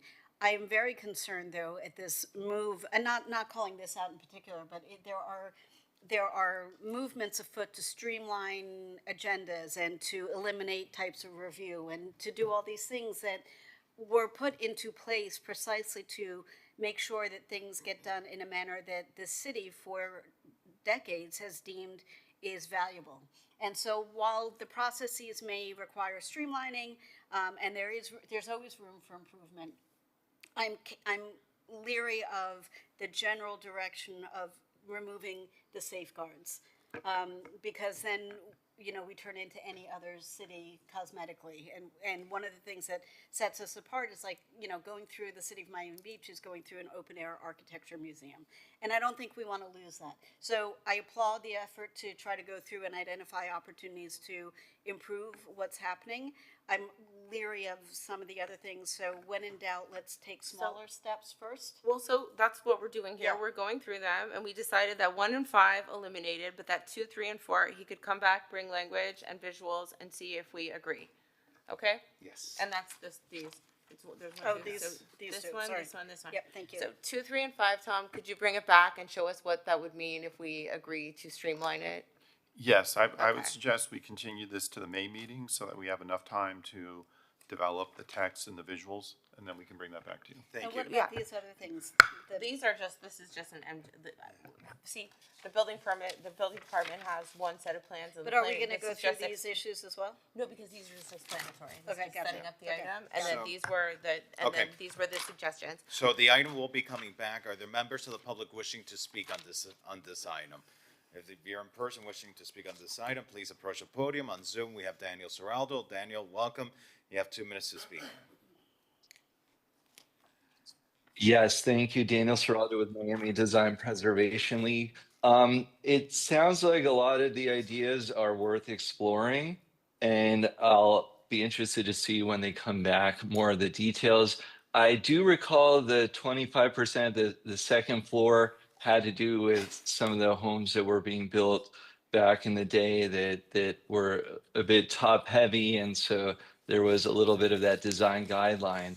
And on the note of design guidelines, definitely I encourage what Commissioner Fernandez mentioned related to developing design guidelines for these neighborhoods. And we don't have to look far. Coral Gables, Palm Beach, they both have very good single family, guidelines. And in fact, I think the planning director lives in one of those cities. So maybe any time that we recommend something for our single family neighborhoods, let's also see how these other high-end neighborhoods operate and make sure we become a little more like them and keep our unique character. Thank you. Thank you. Any other members of the public wishing to speak? Seeing none, we are going to continue this item to which month? May. May. Wonderful. With that, Commissioner Wilson Gonzalez, I'm going to call item 15 because then I need to continue with the rest of the agenda, but Okay. please be quick with the item. Okay, this is it, and I did withdraw item 17, which was the artificial turf, because I just Good. can't even I'm glad justify to it. hear I that you- know. Well, We I withdrew asked. that item. I asked Tom, and I wanted. Well, you know why? Because people are installing it. They're doing it illegally. It's a trend, and it's causing a problem. But anyway, I pulled it. Do you want me to Okay. read item 15 real Yes, quick? please introduce item 15. Okay. This is item 15, discuss amending the land development regulations to provide relief from the city's landscaping requirements for renovations to single-family homes that exceed 50% of the value of the existing building. Okay. So if I want to renovate my house, let's say I live in North Beach, okay, and I don't have tons of money, these landscaping, we're requiring like super expensive trees and landscaping, and I don't think it's fair. So out of all of the items, this one I agree to the most because number one, it's for people who are renovating their homes, okay? And I think we should go back to, so let's see, where were the recommendations, Tom? Instead of like It's on page 2. page 2, right? So Yep. we could, instead of requiring a 10-foot tree, we could let them buy a 6-foot tree. I don't think that is so bad. I mean, if you're building a brand new home, I don't care. Make them buy a 15-foot tree. I don't care. But if I'm just trying to renovate my kitchen and my garage, or I have some extra kids and I want to redo my garage and I hit that 50% threshold, all of a sudden you're making me buy super expensive high trees, and I don't think that's right. So I think that we should be able to go to, let's see, the city code requires all shrubs and trees to be a minimum of 6 feet in height. So I can't find your recommendations here, Tom. I saw them earlier. Yeah, what we did, Commissioner, is that the examples that we listed above were the differences between the city code and the county code. The county code has the lesser standard. And under the county code, even if you're exceeding the 50% rule, because you have to meet the minimum standards of the county code, we just kept it simple by creating an exception for homes exceeding the 50% rule that you would just have to comply with the county code as opposed to the city code. I like this because this actually helps people retain, and so I'm fine with this. It's really not that bad. It's like, the county code, for example, instead of requiring, we require a 12-foot tree, and this requires an 8-foot tree. So you're planting the tree, it's just gonna take a year longer to get the canopy that you want. So you're okay with following the county code on I'm fine, this? but I welcome comments from our colleagues. Any comments, questions from the dais? No, I thought this was a reasonable step. All right, I'm happy to entertain a motion. Is there a motion on the table? I'll move it. A second by the chair. Is there public comment on the item? Any members of the public wishing to speak in person? Seeing none. Via Zoom, seeing none either. Can we approve this by acclamation? Yes, all right. Thank you, guys. Thank you. All right. And Mr. Chair, we'll show item number 17 withdrawn by the sponsor pertaining to artificial turf. That's correct. Let's do that.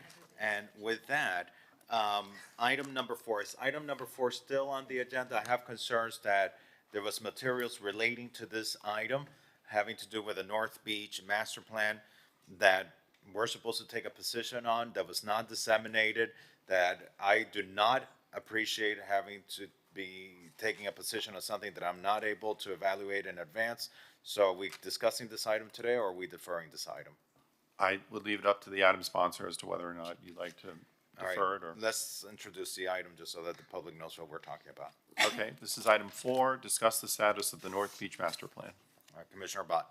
So I think the intent, given that we ran out of time to get the most up-to-date information, is to have a very brief conversation with where we are now, and then defer to April to make sure that everyone has enough time to review everything, and we can proceed accordingly, because it's a pretty meaty set of information, and nobody wants to take a position on something that they don't know. So, but listen, I do want to commend Heather Shaw and her team for pulling this together, because this is something we've been talking about for a long time, over multiple commissions, about how to improve quality of life in North Beach and how to invigorate and sort of invest in North Beach and what's happening, and things come up, the West Lots come up, the log cabin comes up. What about sidewalks? What about this? What about that? And nobody's done a comprehensive look at all the projects that were identified in the GO bond, all the projects that were identified as part of, guidance from the Plan Nobi. So there have been a lot of things put forth and no real tracking system. So I do commend Heather and your team for putting together what is now going to become basically our Bible. And when we come back to discuss this in May, we might even have a couple more updates, because 2 months is a long time, 3 months is a long time, and we might have moved forward in some things, and some things might have been added. So I think this document will merit a good amount of consideration and review I love it. in advance. And then we can have a full discussion of where we are, what isn't happening the way we wanted to, things that are going great, how do we emulate that? Heather, do you want to add anything to that? Thank you, Vice Mayor and Commissioners and colleagues, and you've pretty much said it all. This is a compilation. It's not just me. I have 10 of my colleague departments that are also working on this, from environmental and sustainability, facilities, planning. Like I said, there are 10 departments that we've all come together. This was something that we want to make sure there are 25 projects on this list that you have, which I will email to all of you as well as your aides, so you will have that. And out of the 25 items that are here, about 6 are complete, but this is a great opportunity to have a fluid document that we can stay on top of the projects that are taking place in North Beach in accordance to the Nobi plan from 2018. And I commend Vice Mayor Bott for bringing this back to our attention so we can stay on top of this to make positive change in North Beach. This is really great work, Vice Mayor and Heather. This is the type of thing I don't mind actually being late for. Getting something like this late, because this is like, wow, this is really impressive. So I can see the hard work put into this, and it's easy to read, and it's extremely comprehensive. Yeah, And I can so, take 0 credit for it. Great. So I really look forward to getting a presentation on this and reviewing it at our next So meeting. what I would like to do, with everybody's permission, obviously this is a public document now. I would like to be able to send this out, and if we can, as you plan ahead for the May meeting, maybe we can make this discussion item a time certain. For sure. Because I think there will be a lot of people who I know reach out to me, and I'm sure reach out to my colleagues who are really interested in what's happening with this, or I never saw that, or whose purview does fixing X fall into. And this is a really comprehensive document that gives really good updates, so that they can compile their list of questions for us in May, and it will serve almost as a public community meeting. Not as robust as that, obviously, because we'll be limited in time, but at least it can get us going, and then maybe as a result of that, we prioritize things differently, or we do have a community meeting or whatever. But I think to set the foundation for that bigger discussion would be really useful. If it's okay to send this out? Just so you know, it's a fluid, so we're still Yeah. updating as we're Well, going on. and we could, the updated as of will always be updated, so that's fine. Okay, great. So thank you. So we'll set a time certain for that meeting. Excellent. Great. Thank you, Commissioner Bond, and thank you, Heather, and to the Economic Development team for great work on this. Mr. Chair, just to confirm, Commissioner Bott, do you want this continued to April 15th or the May 8th meeting? Heather, can we do April? April. Okay, April 15th. All right. With that, we already heard item number 5. Mr. Director, let's introduce item number 6 so that we can dispense with that quickly. Okay, item number 6 is discuss a proposal establishing a homeowner assistance program for single-family homes to restore flood-damaged landscaping.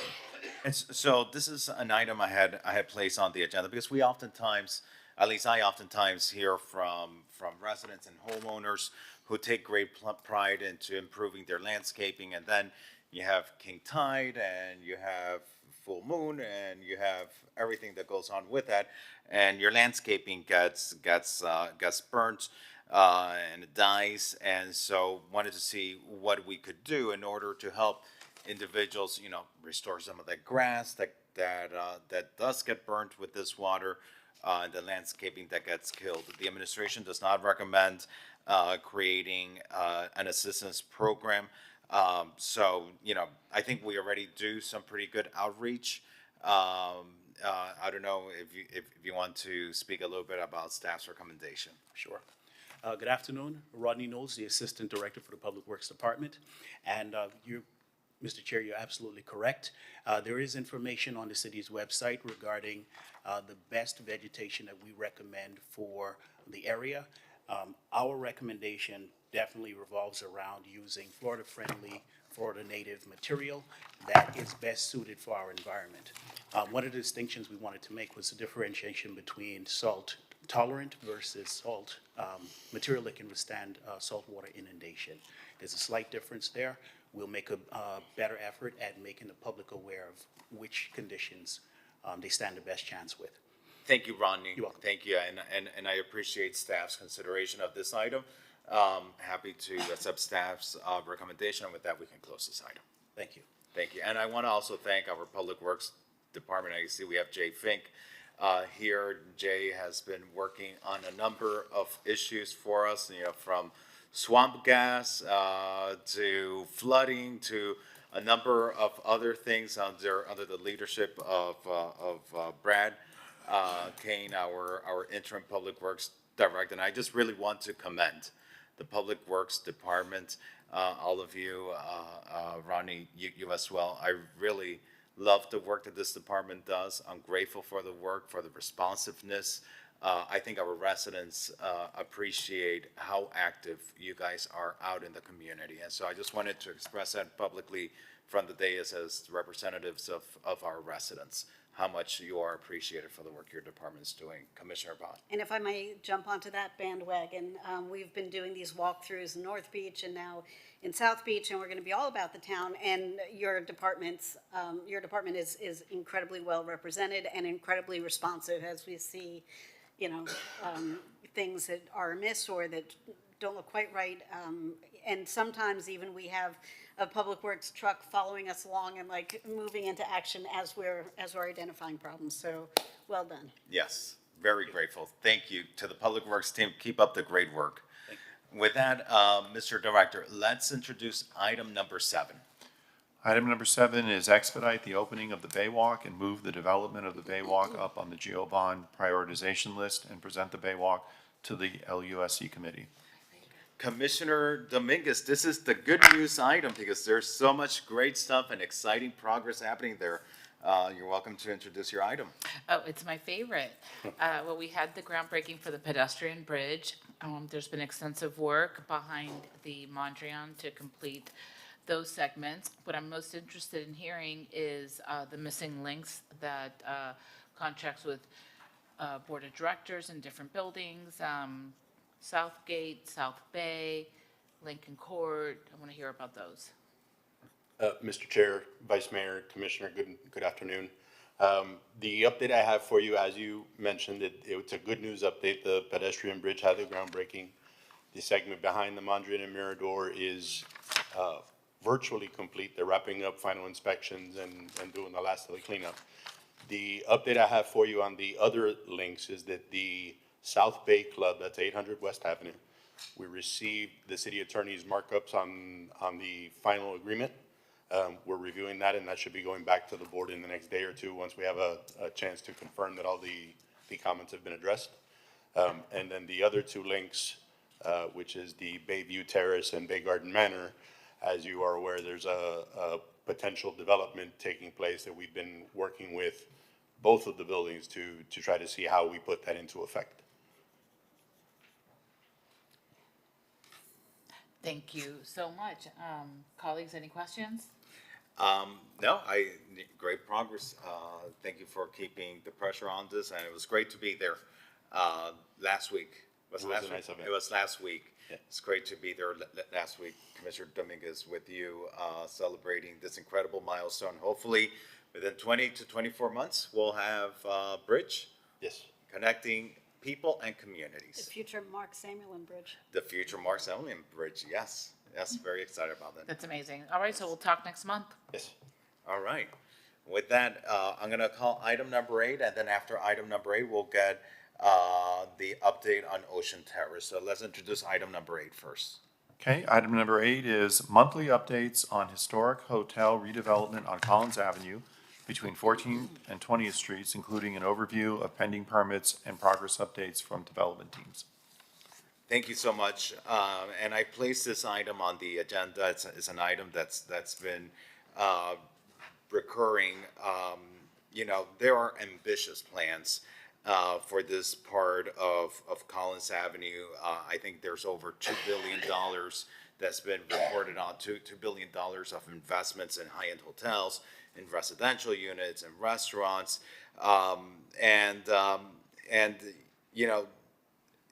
This is the heart of our architecture district. This is part of our cherished skyline. And it's something that we need to preserve. And preserving is making sure also that as we approve developments to fix these properties, that there's progress and that we don't risk losing these historic assets. Tom, walk us through where we are with some of these properties. I know there's a lot of press around the Shelbourne. There's a lot of excitement around the Delano. Tell us where we're at with these projects. Okay, we attached to the Land Use Committee memo a summary of the hotel projects between 14th and 21st Street. And as you'll note, we indicate which ones have been issued a CO and are done, like the Nassau. Some of the projects, the smaller projects like the Enrosa, the Haddon Hall, the Aqua, and the Royal Palm, no permits have been applied for yet, or they're still pending at the Historic Preservation Board. As you get into the bigger hotels, the Ritz Sagamore has applied for a permit, and they're going through their reviews now, but the National Hotel has not yet applied for their permit. The Delano Hotel was issued a full building permit.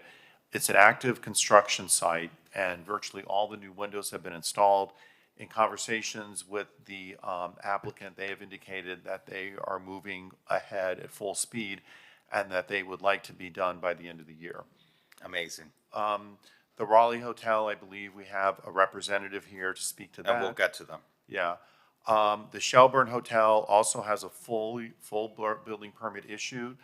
It is an active construction site. They're nearing completion, and as a matter of fact, they got some good press in the Miami Herald this week about their restoration. The Nautilus Hotel is pending before the Historic Preservation Board. The Shore Club Hotel renovation, including a new residential tower, has been approved by the Historic Preservation Board. They are in for building permit, and they have gone through 2 reviews. And then the last hotel is the Bulgari, which is the historic Seagull Hotel. A permit has been issued for the work, and although they have not started work as of yet, they have met with planning department staff, and the project team has advised that the project is moving forward, and they have done some limited demolition work on the site. But they're not demolishing the property. No, this was just a non-contributing portion of the building that the Historic Preservation Board permitted to be removed. Right. Okay, and so let me just ask you this, because of the larger hotels, and I have a concern because these larger hotels, they are part of this image of our city. The smaller ones as well, but I'm very concerned about not only the image of these shuttered buildings, but how that does affect our economy in the city. So the National Hotel, one of the big ones. Why haven't they applied for a permit yet? They haven't indicated why they have not applied for the permit yet. We can certainly reach out to. Have they responded to your increase? Not as of yet, no. But we can reach out to them again and see why, what the delay is with regard to their approved project. Can I ask a question before you Yes. go through the list, just for clarification? So no permit applied for, just from that annotation, it's unclear if they have gone through HPB or DRB as needed, or? They have. So- When you look at the column, the third column, it has the Oh, I'm sorry. HPB file number and Yes. the HPB approval date. Okay, So they've received their HPB approval, but they've not yet come in for a permit. okay, sorry. And does that totally missed approval expire? It does, however, they likely avail themselves of a state extension, which would extend the HPB order. What? We can so confirm how- that, when- though. How, okay, explain that to me. When does it expire? And what Nor- state exception, whatever extension is there? Normally, under the LDRs, an approval of the Historic Preservation Board is good for 18 months. So it would be 18 months from the May 9th date. After that time, a property owner can request up to a one-year extension. So it would be essentially 30 months. However, under state law, whenever the governor signs an emergency declaration that allows for the extension of development orders and building permits, anybody can avail themselves of that extension. We have examples of development orders that have been extended to 2029, 2030 through these state extensions. But do you have to grant that extension? Nope, they just notify us that they've availed themselves of this. And then we keep a running tally for administrative purposes to make sure No, that but they wait, did. I need a little bit of clarity here. Someone can request it and they automatically receive it, or we have to review that request, and then it's up to the discretion of the building department whether to grant it or not, or to planning official, Nick? If a property owner or applicant substantiates that they had an active permit that was told by the statute and that they're entitled to the additional time, we have no discretion. And it's not even that we approve it, it's the by operation of law, the permits are extended. Now, the legislature did amend this law a few years ago to limit the total extensions so that it's for the periods of the declaration of any natural emergency plus a total of 48 months. It used to be even longer. But, So this could go on for years. It does go on for years, yes. and do they need to have applied for a permit before they can avail themselves of an extension? They can only get an extension under the statute if the permit was active at the time of the declaration of an emergency. So Okay, like, for so- example, with the national, they haven't applied for a permit.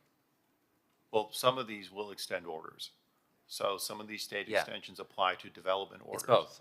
And so eventually they will have to apply for a permit, but if you can extend your development order 4 or 5 years, then that gives you 4 or 5 years to apply for the building permit. Yeah, but look at the Aqua, through the chair. Yes, Look at the Aqua Hotel, I mean, that's 5 years and counting. Yeah. I mean, that doesn't seem to fall into these parameters, so can we find out what's going on there? We can find out whether or not a extension of time through the state has been applied for and what the status of that is, yes. Yeah, And- that's, and that's right there on Collins Avenue, that's horrible.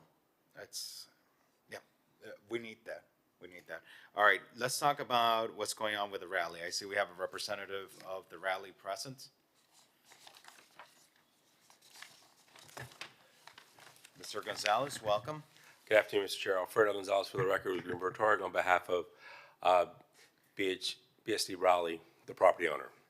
So it seems like the property owner received an approval over 4 years ago. Correct. Okay, where are we with that project? Currently, if you go on site, the piles are in the process of being installed. It's a process that started about a month ago. It will be ongoing through probably the end of summer. So then they could move on to vertical construction. Okay.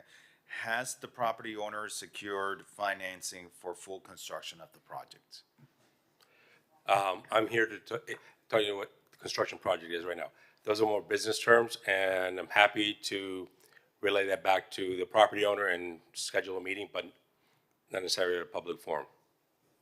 Okay, so we don't know today if they have secured financing for the construction of the project. Well, there is financing because obviously they're currently working on the site. But for the full construction? It's all done in phases. Projects are typically done in phases, so. Commissioner Dominguez? I just have a question. Is the project for sale? Yes, and the sales center is open.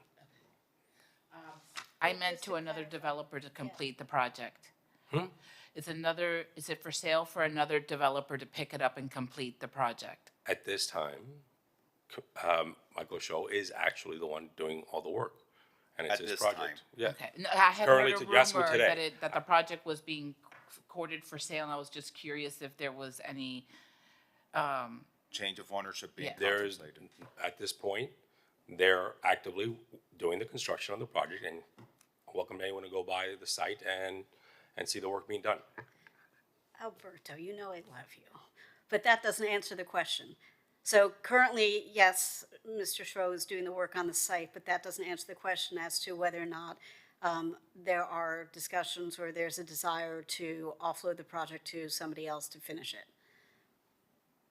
All due respect, Commissioner, I was asked to come here to talk about the construction of the project, and because there was a concern that construction was not going on the site. And to be clear, we had informed several of the commissioners that the Pillingswood work was scheduled to start in December, but because of the subcontractor committed some of the projects got delayed, they didn't arrive until last month.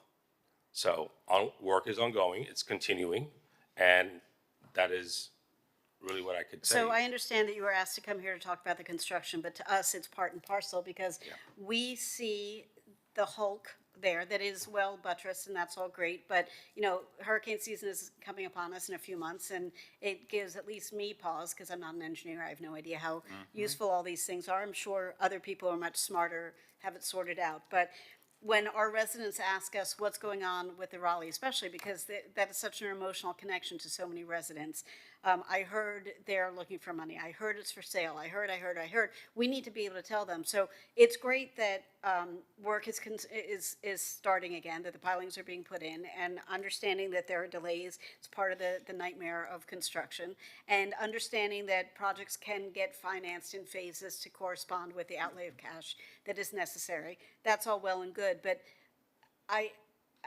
you have to understand the reason why we're asking about the financial questions is because to everybody who's not deeply involved in the business, looking at it, it looks like it's been abandoned, or up until very recently, it looked like it's been abandoned. And there have been reports about, you know, did Mr. Schro overextend, and therefore some projects are suffering. People are worried about this project, and that's why we want those answers. So if there is a different way you would like to get us those answers, I guess that's fine. I don't know how that works I think exactly, ultimately, we want to make sure that this important asset is in good conditions. And I think that's, you know, and it's not to put you on the spot, you know, but we just need to make sure that the rally is protected. And if you don't feel comfortable, you know, speaking here about the full financing or other matters about any potential transfer of ownership, you know, I would encourage you to reach out to each one of us individually, because I do think, you know, we need to understand what's going on. I understand, and I will relay, but I want to be crystal clear. Currently, these buildings have active building permits, and the Richmond, the South Seas, they've all been secured. So they're secured with a shoring plan that was approved by the building department. So it's not like they're just sitting there in the wind ready to come down. And the project is moving forward. I mean, the sales center is open, I can tell you. But going back to the construction, because since you mentioned you're here to talk about construction, you know, can you provide assurances that the shoring and the bracing of all historic elements of the walls and, you know, of this historic structure is sufficient to protect these historic assets that you have there? The city has engineers' reports to that effect. I'll tell you a little story. Both the Richmond and South Seas right now are under the 40-year recertification. And we've been working with the building department on top of it. Even though 90% of it was demolished, the portion that remained will require these buildings, when they're up for TCO, to provide a complete 40-year recertification for the portions that remain. So we've been providing and working with the building department on confirming that the conditions of the buildings and the safety, certified by engineers. I'm not an engineer, I'm an attorney. And that has been provided on every 6 months to the building department. So it has been provided. So, all right. I just want to make sure also, you know, and I understand that engineers have provided reports to the city as it relates to the, you know, to the bracing of the Richmond and the South Seas. I just want to make sure, you know, and I want it to be very clear, and I want to make sure that you and the appropriate parties involved with this project are aware that, you know, should that shoring and bracing fail, you know, that the presumption under the code is that there is replication. And I hope that we don't get to that conversation, but, you know, I just want to make sure that that is understood. Mr. Chair, I fully understand, my client 100% understands this. This project has already been entitled, building permits contingent on those portions remaining, including the Raleigh. So the look of the understood, and I understand that there's work going on, but the conditions in which this site has been for a prolonged period of time is very concerning. And respectfully, a lot of large-scale projects take time, and they're not done. You know, they're also deal with the market. And anyway, this project was approved. It was one of the first projects approved when the state allowed during COVID actual hearings. So that in itself took some time. And I understand that the Raleigh itself, prior to ownership by Mr. Schro and his entities, had been for years, several years, had a building permit under, I think, Tommy Hilfiger, previous owners, and it was just staggering. So a lot of time, and this happens when I But deal just with understand, when a large site like this stays empty for such a prolonged period of time, the depression that it brings to the area. We see that this is why we're so concerned, for example, in North Beach with a DeVille. It's such a big space, and the impact that it has not only to the quality of life of the residents, but to the economy and the ability of the surrounding businesses to prosper is affected by it. We've seen that in real life. The same happens here.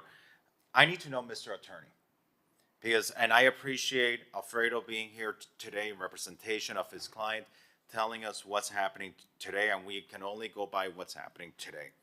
Let's say construction stops tomorrow. You know, do we have any recourse on the developer, you know, should this continue to be delayed?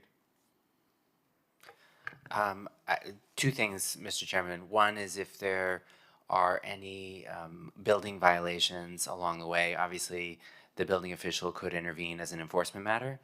And the second is I believe we have an agreement with this developer that involved the vacation of the Alton Court right of way. I'd need to review that with the city attorney. I'm not sure if we have any recourse under that agreement, but we want to otherwise, see people succeed, and we need them to succeed, but we also need to protect our city, the interests of our economy, and we need to protect our historic assets.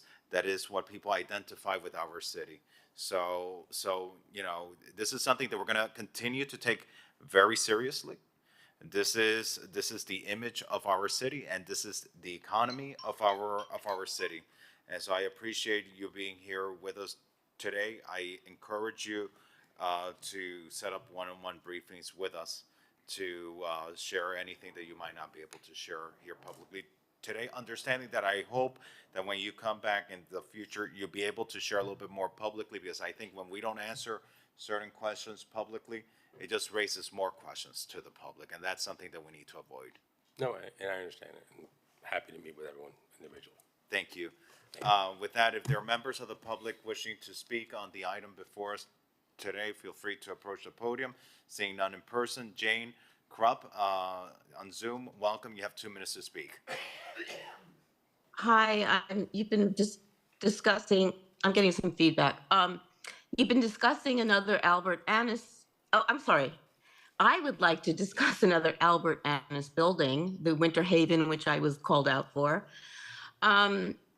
You, on your list of built properties, there's a big elephant in the room on 1500 Collins, which is the Bancroft. I don't know why it's not on your list. The residents and community spent many hours with the developer negotiating their CUP.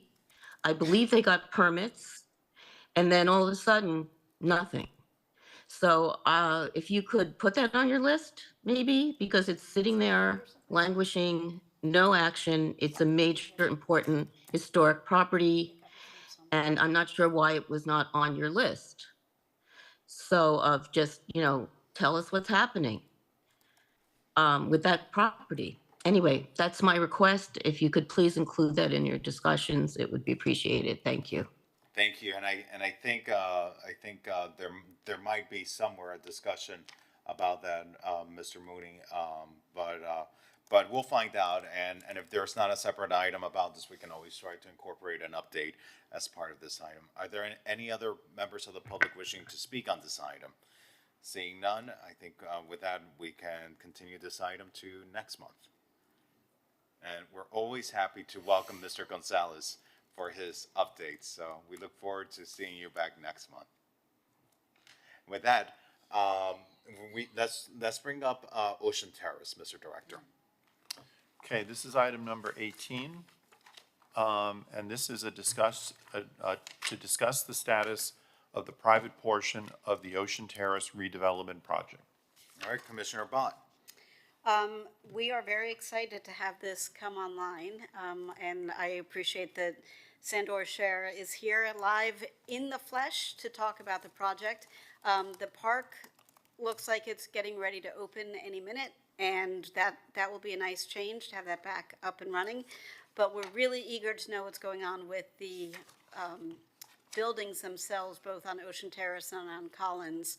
I know we have our fabulous staff here to talk about it, and but also Sandor and I had some conversations last spring, I guess, about trying to make it look a little bit better as you move through the process. So I'm going to turn it over to both of you, and eagerly await to learn what I can learn.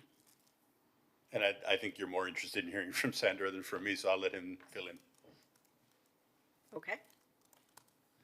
Okay, Sandor Scher from Ocean Terrace Holdings. Great to see all of you. I think you're interested in learning about the project, but maybe just to lead off with the fact, we are in the final stretch of finishing the park, which is going to be a really spectacular amenity for the city of Miami Beach.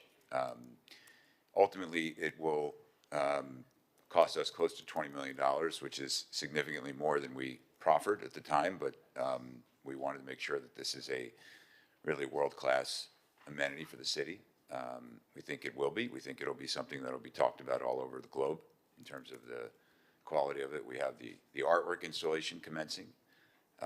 Beautiful piece of artwork from Prune Nori, who's a world-renowned artist. She's doing an amazing piece. But I'm sure you've all seen it come together, and it's really, really very exciting. What is the anticipated date of opening? We're about 60 days away right now from the phase 1 of the park, which is, basically all of the area of the park that isn't going to be directly in front of our properties, which we need to use to construct our properties. So that's exciting. We're in the process of doing the turnover of the city. The city's Capital Improvements Department is going through all of the, you know, the standards and the landscaping and the maintenance plans and the, you know, the construction issues, if there are defects, if everything's there, whatever our general contractor has to fix, you know, the normal turnover process, getting the meters installed, you know, moving the irrigation systems to permanent and lighting. It's really all coming together beautifully. So David, do you think by May 1st that park will be open, or the parts that are ready to become open? Yes, ma'am, it looks like they're on schedule, yes. Okay, so let's try to make sure that we can celebrate May Day in a park like we're supposed to. Hope so, yeah. I mean, look, every day that we're under construction, obviously, it's impactful for us, it's impactful for the city. We want to get it done. Yep, okay. So now tell us about the buildings. So on the buildings, I think, I would imagine most of you probably heard or read, but we just entered into a partnership with the Witkoffs, which are one of the most world-renowned developers in the country, and certainly have done some great work on Miami Beach in the past. So that's very exciting. That was on February 7th, and that's, you know, a great launching point for us to move forward. We've got a tremendous team working on the designs and the plans, really coming together beautifully. You know, for the historic hotel, for the residences, for the amenities, all of that's coming together really, really well. We're excited. Is there an intention with a new partner? Do they have any desires to change the fundamental scope of the project? That was one of the key elements, is that they're generally aligned with us on everything. So we have an existing Historic Preservation Board approval, and we plan to be working within the confines of that. You know, one of the challenges of not doing that would be time, and we don't really want to spend any more time than we necessarily have to. We want to get this going. So we're working with our existing HPB approval, and everybody's happy with that. So can you give me a sense, because one of the frustrations for the community, you know, obviously we need that to be a thriving hub on both sides, both the beach side and the Collins Avenue side. But one of the frustrations for the community is that because it has taken so much time, we've actually lost some of the buildings, the facades that we were trying to protect. How are we doing on protecting the remaining facades, making them look a little bit better than they look, shoring them up for the multiple storm seasons that you're going to go through before this all gets built out? How, you know, because at the end of the day, what we don't want to have happen, I'm sure you don't either. This would not be intentional, obviously, but for this whole thing to take so much longer than anybody anticipated, that we lose all of the contributing buildings that we were trying to protect. Yeah, we have no issues with any of our buildings from a structural perspective that are of imminent collapse or anything like that. Everything's, you know, we just spent $500,000 on the Broadmoor and the Ocean Surf on, you know, remediation, concrete restoration. The retail buildings are all occupied. We have just a new yoga studio that moved in, and there's a great bakery that's doing well there. Hopefully you all had a chance to patronize it. So I don't know anything about that. I mean, I'm very familiar with all their building condition, and Okay, so there are no issues with that? no, Okay. we don't have anything that needs to be, you know, that's collapsing or anything like that, no. So what is your prospective time frame? So, as you know, with these projects, the first thing you have to do is you have to sell condos, and that's how you procure the financing to actually get the project done. So we have to start that process, and we're very close to doing that. Where's the sales office going to be? Temporarily, we're just going to use the lobby of one of the existing hotels, and then a longer term, we have a sales trailer that's going to be located just to the north of the Broadmoor. Okay. So time frame, 4 years, 10 years, 40 years in our Well, if lifetimes? it's 40 years, yeah, that's going to be a problem. If it's 10 years, that's going to be a problem. No, our goal is to start construction in the next 18 months, 24 months, if not sooner. It really is predicated on sales. That's the way these things work, is you have to, in order to sell, then you have to sell enough to then get a construction loan. You know, that's really the harbinger of how this works. And I'm sorry if I forgot this, hotel flag, do you have that sorted out? We don't. We're in negotiations with a world-class global hotel brand, but it's not finalized, and I wouldn't really be able to talk about it. We could talk privately if you wanted. Okay. Great. Well, thank you for your presentation. Absolutely. Very, very excited about what's coming to the area. It's going to be spectacular, and we're really pleased with the way the park is coming out. I can't say enough about how great the city staff has been to work with. David and David and Carla at CIP. Everybody's been really great. So we're on the final stretch now, and hopefully we'll all be up there for a ceremony very soon. We like those ceremonies. Yes. It's good to see you. Great. Yeah, nice to see you too. Thank you. All right. Thank you for taking the time from your day and being patient with us to come in and talk in person. It's been a hot topic, and so I'm glad. Is there public comment on this? Are there members of the public wishing to speak on this item? Seeing none in person, any on Zoom? Seeing none in Zoom, I think we can close this item. Yeah, thank you. Great. Thank you, Sandra. Thank you. Okay. Thank you. With that, Mr. Director, let's introduce item number 9. Item number 9 is discuss the implementation of a consent agenda for land use board meetings. All right, this is an item being sponsored by Commissioner Suarez. Mr. Director, did Commissioner Suarez want to speak on this item, or are you going to present on his behalf? He asked if I could. Hi, guys. Commissioner, welcome. We're discussing your item on consent agendas for land use board meetings. Would you like the planning director to present this item, or would you like to present? Tom, if you could take it away, that'd be great. Thank you. Not a problem, Commissioner Suarez. This item, as the committee may recall, was discussed at the December 17, 2024 meeting.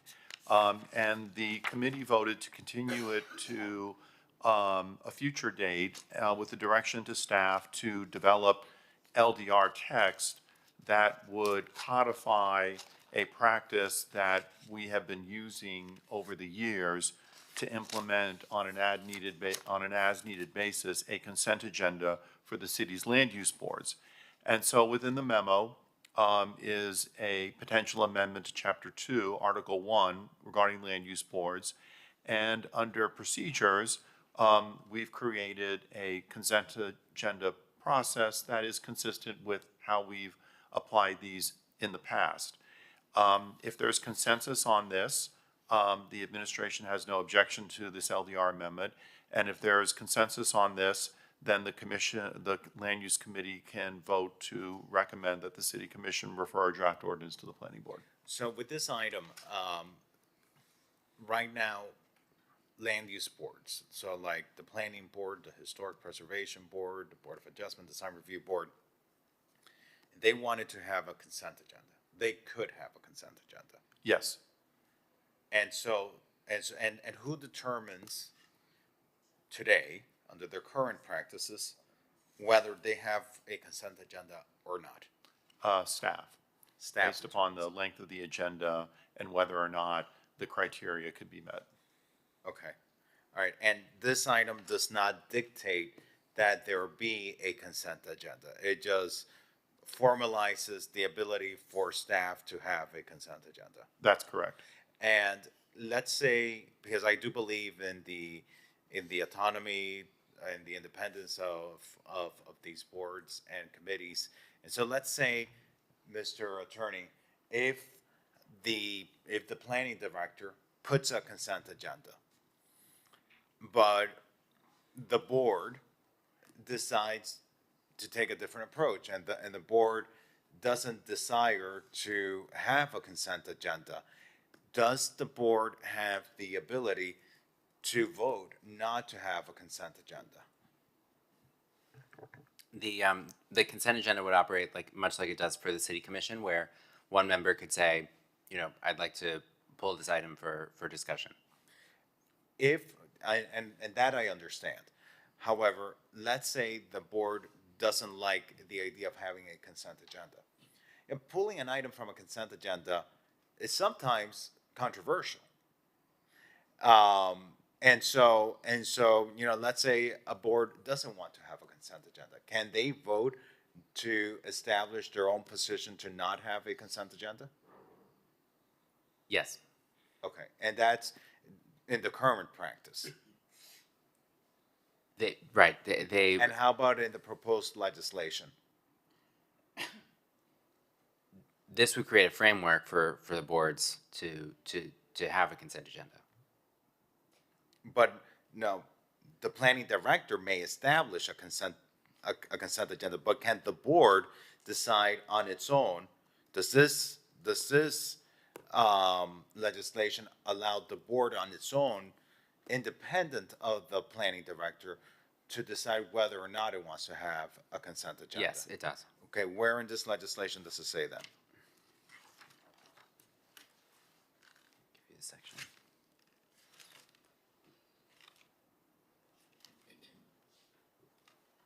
I apologize, Mr. Chairman. I just stepped away from the Page dais for a moment. 83. For those who are wondering, our agenda is 521 pages. Tom read it all. Yes, every page. Tom wrote most of it too. So if you look at B2, Yeah.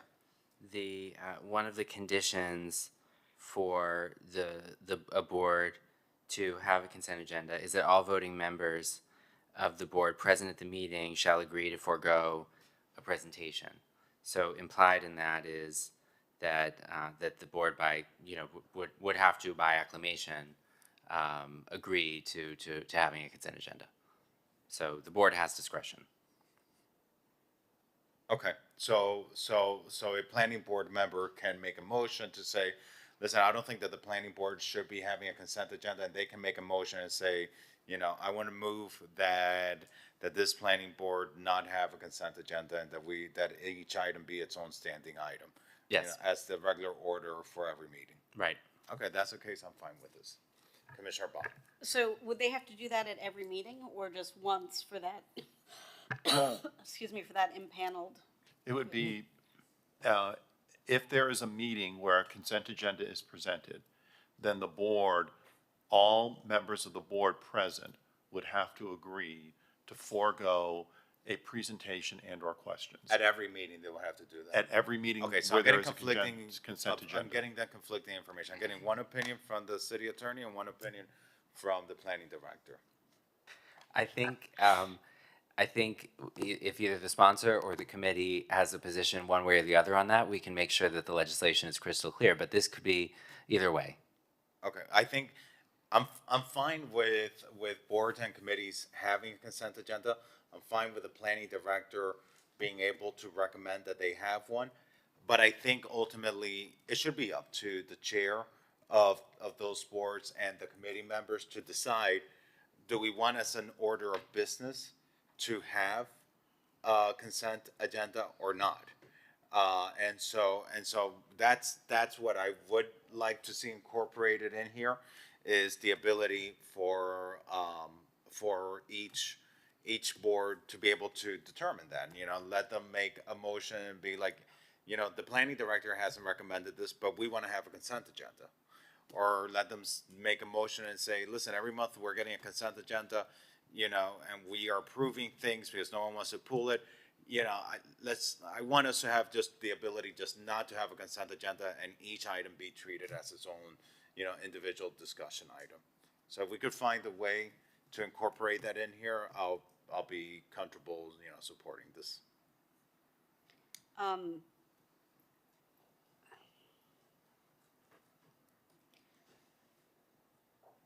The way the things are set up now, a land use board can do this already. We've done it in the past, where the agenda has been so lengthy that if applicants, because the first thing that has to happen is an applicant has to agree to all the conditions in the draft order, and they have to agree that they would be okay not making a presentation. If the applicant agrees to that, then we can list that item on a draft consent agenda. At the beginning of the meeting, the board would then decide whether or not they would want to have a consent agenda. And If one member of the board says, no, I want a presentation for each of these items, then there's no consent agenda and every item is heard in its normal order. So if that currently exists, why do we need this? The direction of land use in December was to come up with language to codify that procedure in the LDRs, and that's what this is. So this isn't doing anything different, this is just making it consistent? Yeah, it's basically codifying what we've done in practice. Okay. I mean, just in principle, I have a real concern about, you know, the number of times on planning board, a small throwaway line as part of a conversation opened up a whole new set of things to consider. I think that's really valuable, and as commissioners, we rely on the land use boards to vet a lot of things that, you know, we don't necessarily take their guidance, but we know that a conversation has been had to vet it. And so my concern about this sort of thing is that would start to erode that function. And also the fact that all these, I mean, we were only on the planning board together for 9 months or something, but even so, how many times did the course of a conversation lead into a whole new direction where we uncovered, like, what? You can't be doing that. That's not a thing that you're allowed to be doing. It was a lot of fun. There's a lot of that stuff going on. And so I worry that this emphasis on streamlining things eliminates the opportunity for those things to come to light. Understood. Are there any other comments from the dais on this item? No. All right. Let me open up the floor to public comment. If members of the public wish to speak on this item, please approach the podium. Elizabeth Latone, welcome. You have 2 minutes to speak. Elizabeth. Oh, I think we just lost Elizabeth. I guess Elizabeth doesn't want to speak. Any other members of the public wishing to speak? Oh, Elizabeth, your hand is back up. Welcome. You've got 2 minutes to speak. You have to unmute yourself.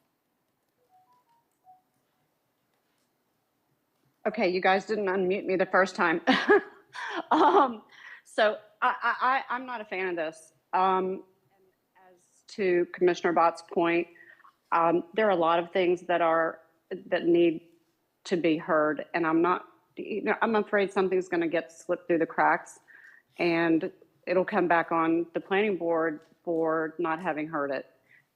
So I appreciate that. I appreciate streamlining everything, but not in this case. So I just want to voice my dissent here. All right. Thanks, guys. Thank you, Elizabeth. Any other members of the public wishing to speak on this item? Seeing none. All right. And with that, is there a motion before the committee? Does Commissioner Suarez want to comment? Commissioner Suarez, this is your item. Your colleague, Vice Mayor Tanya K. Bott, is inquiring whether you would like to comment. Yeah, listen, guys, I'm just trying to streamline some of the processes on our land use boards. And, you know, let me know what you guys think. All right. Is there a motion before us? I'm fine supporting the item because it just codifies existing practice, but in the absence of a motion, what happens, Mr. Attorney? In the absence of a motion, well, I think it would remain in committee. Okay, and as the chair, I can't make a motion, is that correct? You can pass the gavel. Okay, and so I pass the gavel and I'll make a motion to, you know, if to accept this. If you want to just wait till the next land use meeting, I can just open and continue it till then. Okay, I mean, yeah, I mean, I guess, if the amendment were put in, having to do with the committee, with the board, each individual board being able to make its own decision, we as a board for the next year agree we're not going to have a consent agenda, or we as a board agree that we're going to have a consent agenda for the next year, or we leave that up to the chair, you know, I'm fine with that. I'm concerned about that. Commissioner Bond.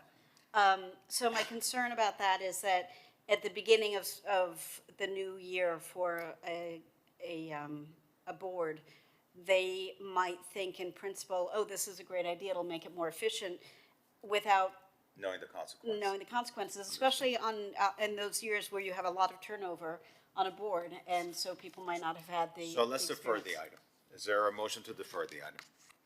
I'll make the motion to defer. Okay, so let's show the item deferred to the next meeting. Thank you, Commissioner Suarez. With that, let's go to item number 10. Okay, item number 10 is discuss potentially requiring commercial charter vessel operators to provide sanitation pump out logs evidencing compliance with applicable sanitation laws. Commissioner Bond, this is your item. You're welcome to present your item. Thank you. So very briefly, I'm not sure why this is a big deal, but it seems like if you're operating a vessel, hi guys, you're like a recruiting poster. If you're operating a commercial vessel, I think there should be the opportunity for you and your colleagues to ask for proof of people complying with the law. And I think the goal of this, but the goal of this is to make sure the good operators are allowed to, conduct their business, and the bad operators are weeded out. And this started quite some time ago when we were trying to figure out how to give us collectively more tools to weed out the lousy operators. So it's literally a year since this was brought to the commission. So tell us, in a year, how are things going? Do we need this? Is this still useful? Because if it's not necessary, then that's a valid conversation as well. But if it is still something that's useful, talk to us. Tell us what you know. Good evening, Madam Vice Mayor, Mr. Chair, Commissioner, everyone present and listening in. I am Major Javon Campbell of the Miami Beach Police Department. I'm the division commander of our patrol division.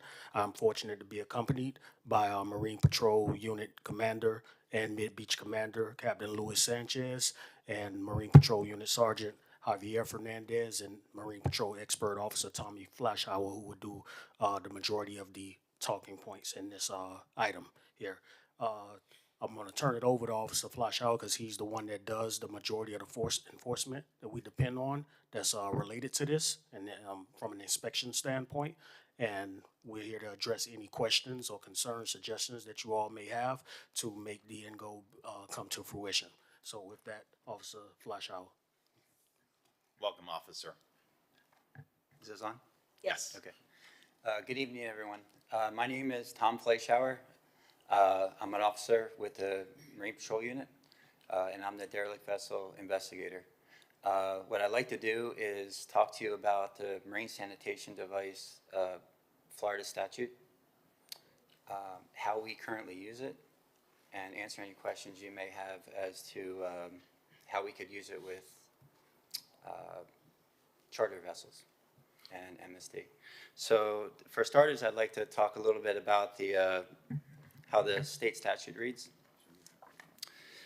Any vessel over 26 feet that has a cabin, meaning like a room or like a bedroom or a living quarters, is required to have a working toilet on the vessel. That working toilet has to be connected to a holding tank. The other option is to have a portable toilet on the vessel. How I want to say this, the holding tank has to be pumped out at an official pump out station. And the same goes with the temporary tank, or I'm sorry, the temporary portable toilet. So the way that we currently enforce that is, I'm the derelict vessel investigator. So part of my job is to go out there and do random checks on the vessels that are anchored within our city. I'll make contact with somebody that's currently on the vessel. Part of my enforcement is to check for safety equipment, to see if the vessel is at risk, if it's derelict, and I will get into the marine sanitation device. So I'll check to see if, I'll check it one of two ways. I'll either check to see if the valve is, there's a Y valve. If that Y valve is locked and secured, then they're in compliance. If they don't have a working toilet at all, they're out of compliance. If I put a dye capsule into the toilet, flush the toilet, and that ink comes out the side of the vessel, they're out of compliance. So the fine is a $100 fine, and that's how we currently enforce the marine sanitation device. So 2 questions. Nick, are we able to increase the fines? That seems pretty low. $100 for violation? I think that fine is set by state statute, right? I'm Yes. pretty sure. Yes. Yeah. Okay, so we can't increase that. So what happens if you're a charter vessel? Like, if you're a charter vessel and you're doing multiple runs in a day, so let's say you book 6 charters over the course of, whatever, the day.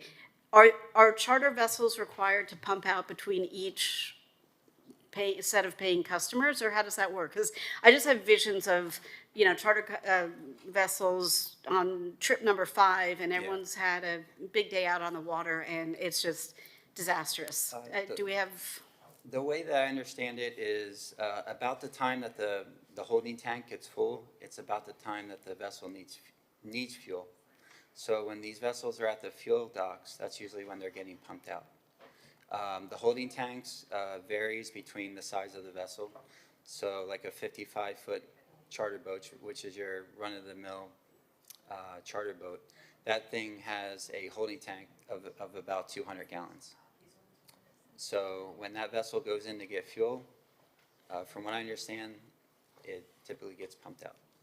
But that's not, like, what if you had an extra large fuel tank, for instance? So, how some people have trucks and they put in an extra fuel tank so they can gas up 70 gallons at a time and not a, so what if a boat has that? I don't know if that's even possible on a boat, but what if a boat does, hypothetically speaking, and so they don't need to gas up, but they have, overflowing toilets? I mean, is that a thing that you guys see? Is this a concern that's something we should be concerned about, or is this something that we It's don't? definitely a concern because we take pumping sewage out in the bay very serious. Well, yeah.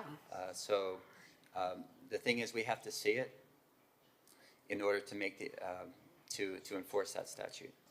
To the best of my knowledge, we haven't had any complaints about vessels or charter vessels underway pumping out into the bay, unless you know anything about it. It's possible. It's definitely possible. So I know, we're talking about all kinds of different resources you bring to bear to protect the bay from irresponsible boating. Mm-hmm. Is this particular avenue worth pursuing, in your view? Sure. The more tools that we have is better for us. The only thing that I'll say is, as far as doing random checks on vessels that are underway, the governor is currently pushing forward legislation to basically, as of right now, we do not need probable cause to stop a vessel to do a safety check. But we like to have probable cause to stop anybody when they're out there doing their business.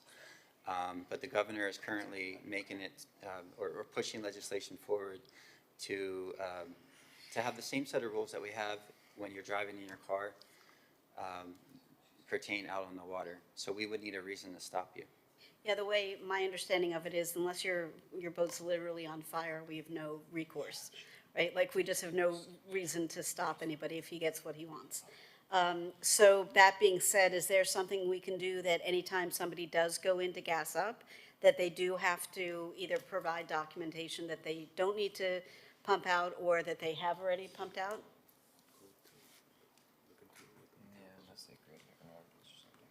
Good evening, everybody. Sergeant Javier Fernandez. I think being able to keep a logbook would maybe be more with our code partners. Just to give you guys a little synopsis of what it is we do, the kind of enforcement we take, and some good news.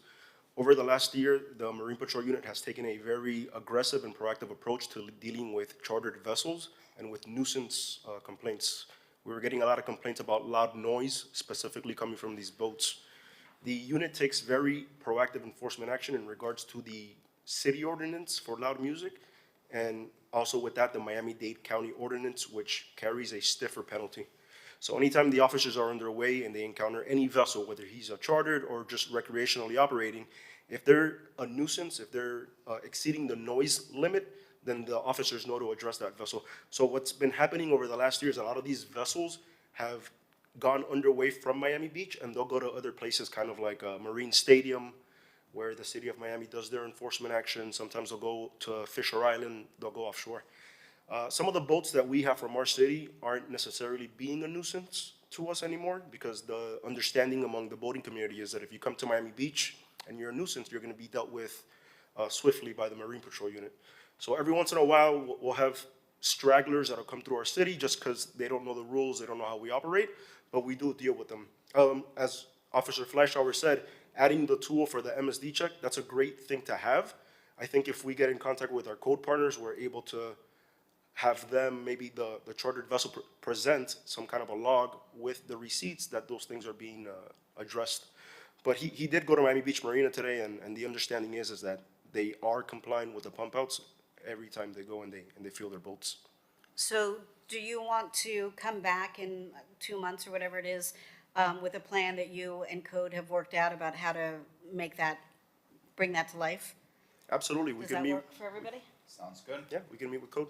Okay. Yeah. And I'm sorry to take so much time on this, and thank you guys for waiting, but, you know, it was a hot topic. I'm delighted to hear that, you know, a year of strict enforcement and really focused attention on this has yielded good results. That is the goal. But if we have another tool in our toolkit, even if we never have to use it, you know, when the next crop comes through in 3 or 4 years and they haven't had the experience, you'll have something else you can whip out to say, look, you can't do this and you have to comply with our laws. So, Nick? And Madam Vice Chair, I'd also like, when this does come back, I'd like to research whether we could increase that $100 fine. That would be Because great. maybe the state statute is a floor and we can be stricter. I just want to Okay. look into that more closely. And so do you guys have anything to add? Yes, Madam Vice Mayor, respectfully, can we make it 3 months, considering that we're about to be inundated with spring break? No. Okay. Of course you can. Yeah. May is fine. Okay. May is fine. Thank And you, ma'am. also, if I might, point of personal privilege. Of course. Major Campbell, you always ask about my parents. You will be happy to know that my dad is celebrating his 83rd birthday today, and was thrilled when I called to sing at him, because that's not a gift. If I sing at you, it's not a gift. He was about to go out for his 15-mile bike ride in a state national park, and so may we all thrive as well as he is thriving. So I thought Thank you'd you. like to. Happy birthday to your I father. will share that with him. Thank you. Yes. And thank you for we'll anchor this conversation for now. Yes. Before this committee ship sails away There you go. for today. Bring it back in May. We'll bring it back in May. Before we end today's meeting, there's a number of items we didn't reach. I just want to make sure whether we want to continue. Commissioner Bond, you had the conversation about incentives to encourage the conversion of office building to residential. Do you still want this item on the agenda? Yeah, you know, I did want it to come back to see if Okay. anything, well, hang on, if anything had sort of popped up as an opportunity. And when I read in preparation for today's meeting, it doesn't seem like any new awesome ideas are out there, things that we can do. So I we think- want to withdraw? I think we want to withdraw. So we would like to withdraw item number 12. Thank you for doing the work. Okay, Commissioner Magazine has 14. Commissioner Body, you have item number 16 on the city's green procurement policies. Would you like this item to come back next month? Well, in April, because I won't be here. next Yeah, month. in April. Yep. Okay, so we'll leave this for April. Let's see, I have the item on the Miami Beach Red for the sidewalks. Okay, Commissioner Body, you have item number 20. forward-leaning resiliency for our built environment. I think that relates to our right-of-ways and swales. It was a lot of things. It was building as well. What I was looking forward to was really like, what are the leading edges of things that other cities around the world are doing? Okay. Do you want this item still to remain on the agenda? or- Yeah. Yes? I think so. Okay. Yep. All right. And then the last item was the drawbridge at 63rd Street, which we know that is such a special and engaging conversation. Do you want to keep that on, or what do you want? What do you like to do? Look, I think I'm becoming, bye Laura. Thank you, Laura. I think I'm becoming the patron saint of lost causes. So I do want to continue this conversation. I don't know what is the best way to proceed. If we do more work internally before we bring it back to committee, or if we bring it back to committee in order to be able to do some more work. If I may, through the chair. Yes. It's a tough item. I mean, I don't know if you had a chance to read the memorandum. Really, to move forward, it's going to involve a lot of resources in terms of we wouldn't be able to approach the Coast Guard or FDOT for even to present our plan without any kind of studies or anything to show for it. Even looking at potentially bringing in this overpass, it's going to involve a lot of real estate. It's going to. Will this involve eminent domain? It's kind of premature to maybe say that, and I know Jose just walked in, but it could involve a need for land. Obviously, the eminent domain avenue. Will this it's only be when a need for what, single-family homes? we have not looked at it that closely, It's unclear at this Mr. point. Chair. All right, so you want to keep this on the agenda? Yeah, I think so. And, you know, when I was reading through in preparation for today, I know one of the things was X number of dollars for feasibility study, traffic study, all that stuff, and preliminary design build. I want to separate that. I want to figure out what the need is and what the possibilities are before we go to design build, because what I want to do is scour the world, if you will, for somebody who's done something like this in very tough circumstances and learn from that. So what somebody might say, based on their experience in South Florida or the southeast of the US, may or may not be feasible, may actually not be correct. There may be better ways of doing things that we just don't know about because it's not in our backyard. To when would you like to continue this item? Because I have a feeling you'll probably need more than just April. May? April, May? May should, excuse me, May should work. So maybe we'll have some more conversations internally about how to be really precise in what we're asking for, which I think is going to be money for a feasibility study, but not necessarily all the way to, you know, preliminary ideas. But, so let's take this offline until May, you know, take it offline from here, bring it back in May, and in between, all of us sit down and have a chat. All right, okay. And Commissioner Mott, in your future items, if there's, let me see, I think we've done a pretty good job in getting through your items. I don't think there's anything that's really being held up. Number 48. That's There's me and number Laura. 40, review current 46. loading requirements and how to mitigate impacts of loading and deliveries and congestion. We're continuing, that was continued to April. Number 46 and 48, we're gonna be discussing on the special land use meeting that we're gonna be having. Okay. And, yeah, so I think we're good. All right? Sounds good. Very good. All right. Well, thank you, Commissioner Bond and Commissioner Dominguez, for your time, to the members of the public who participated, and to staff and the city attorney for your support. Thank you. This meeting is adjourned. Thank you, everybody.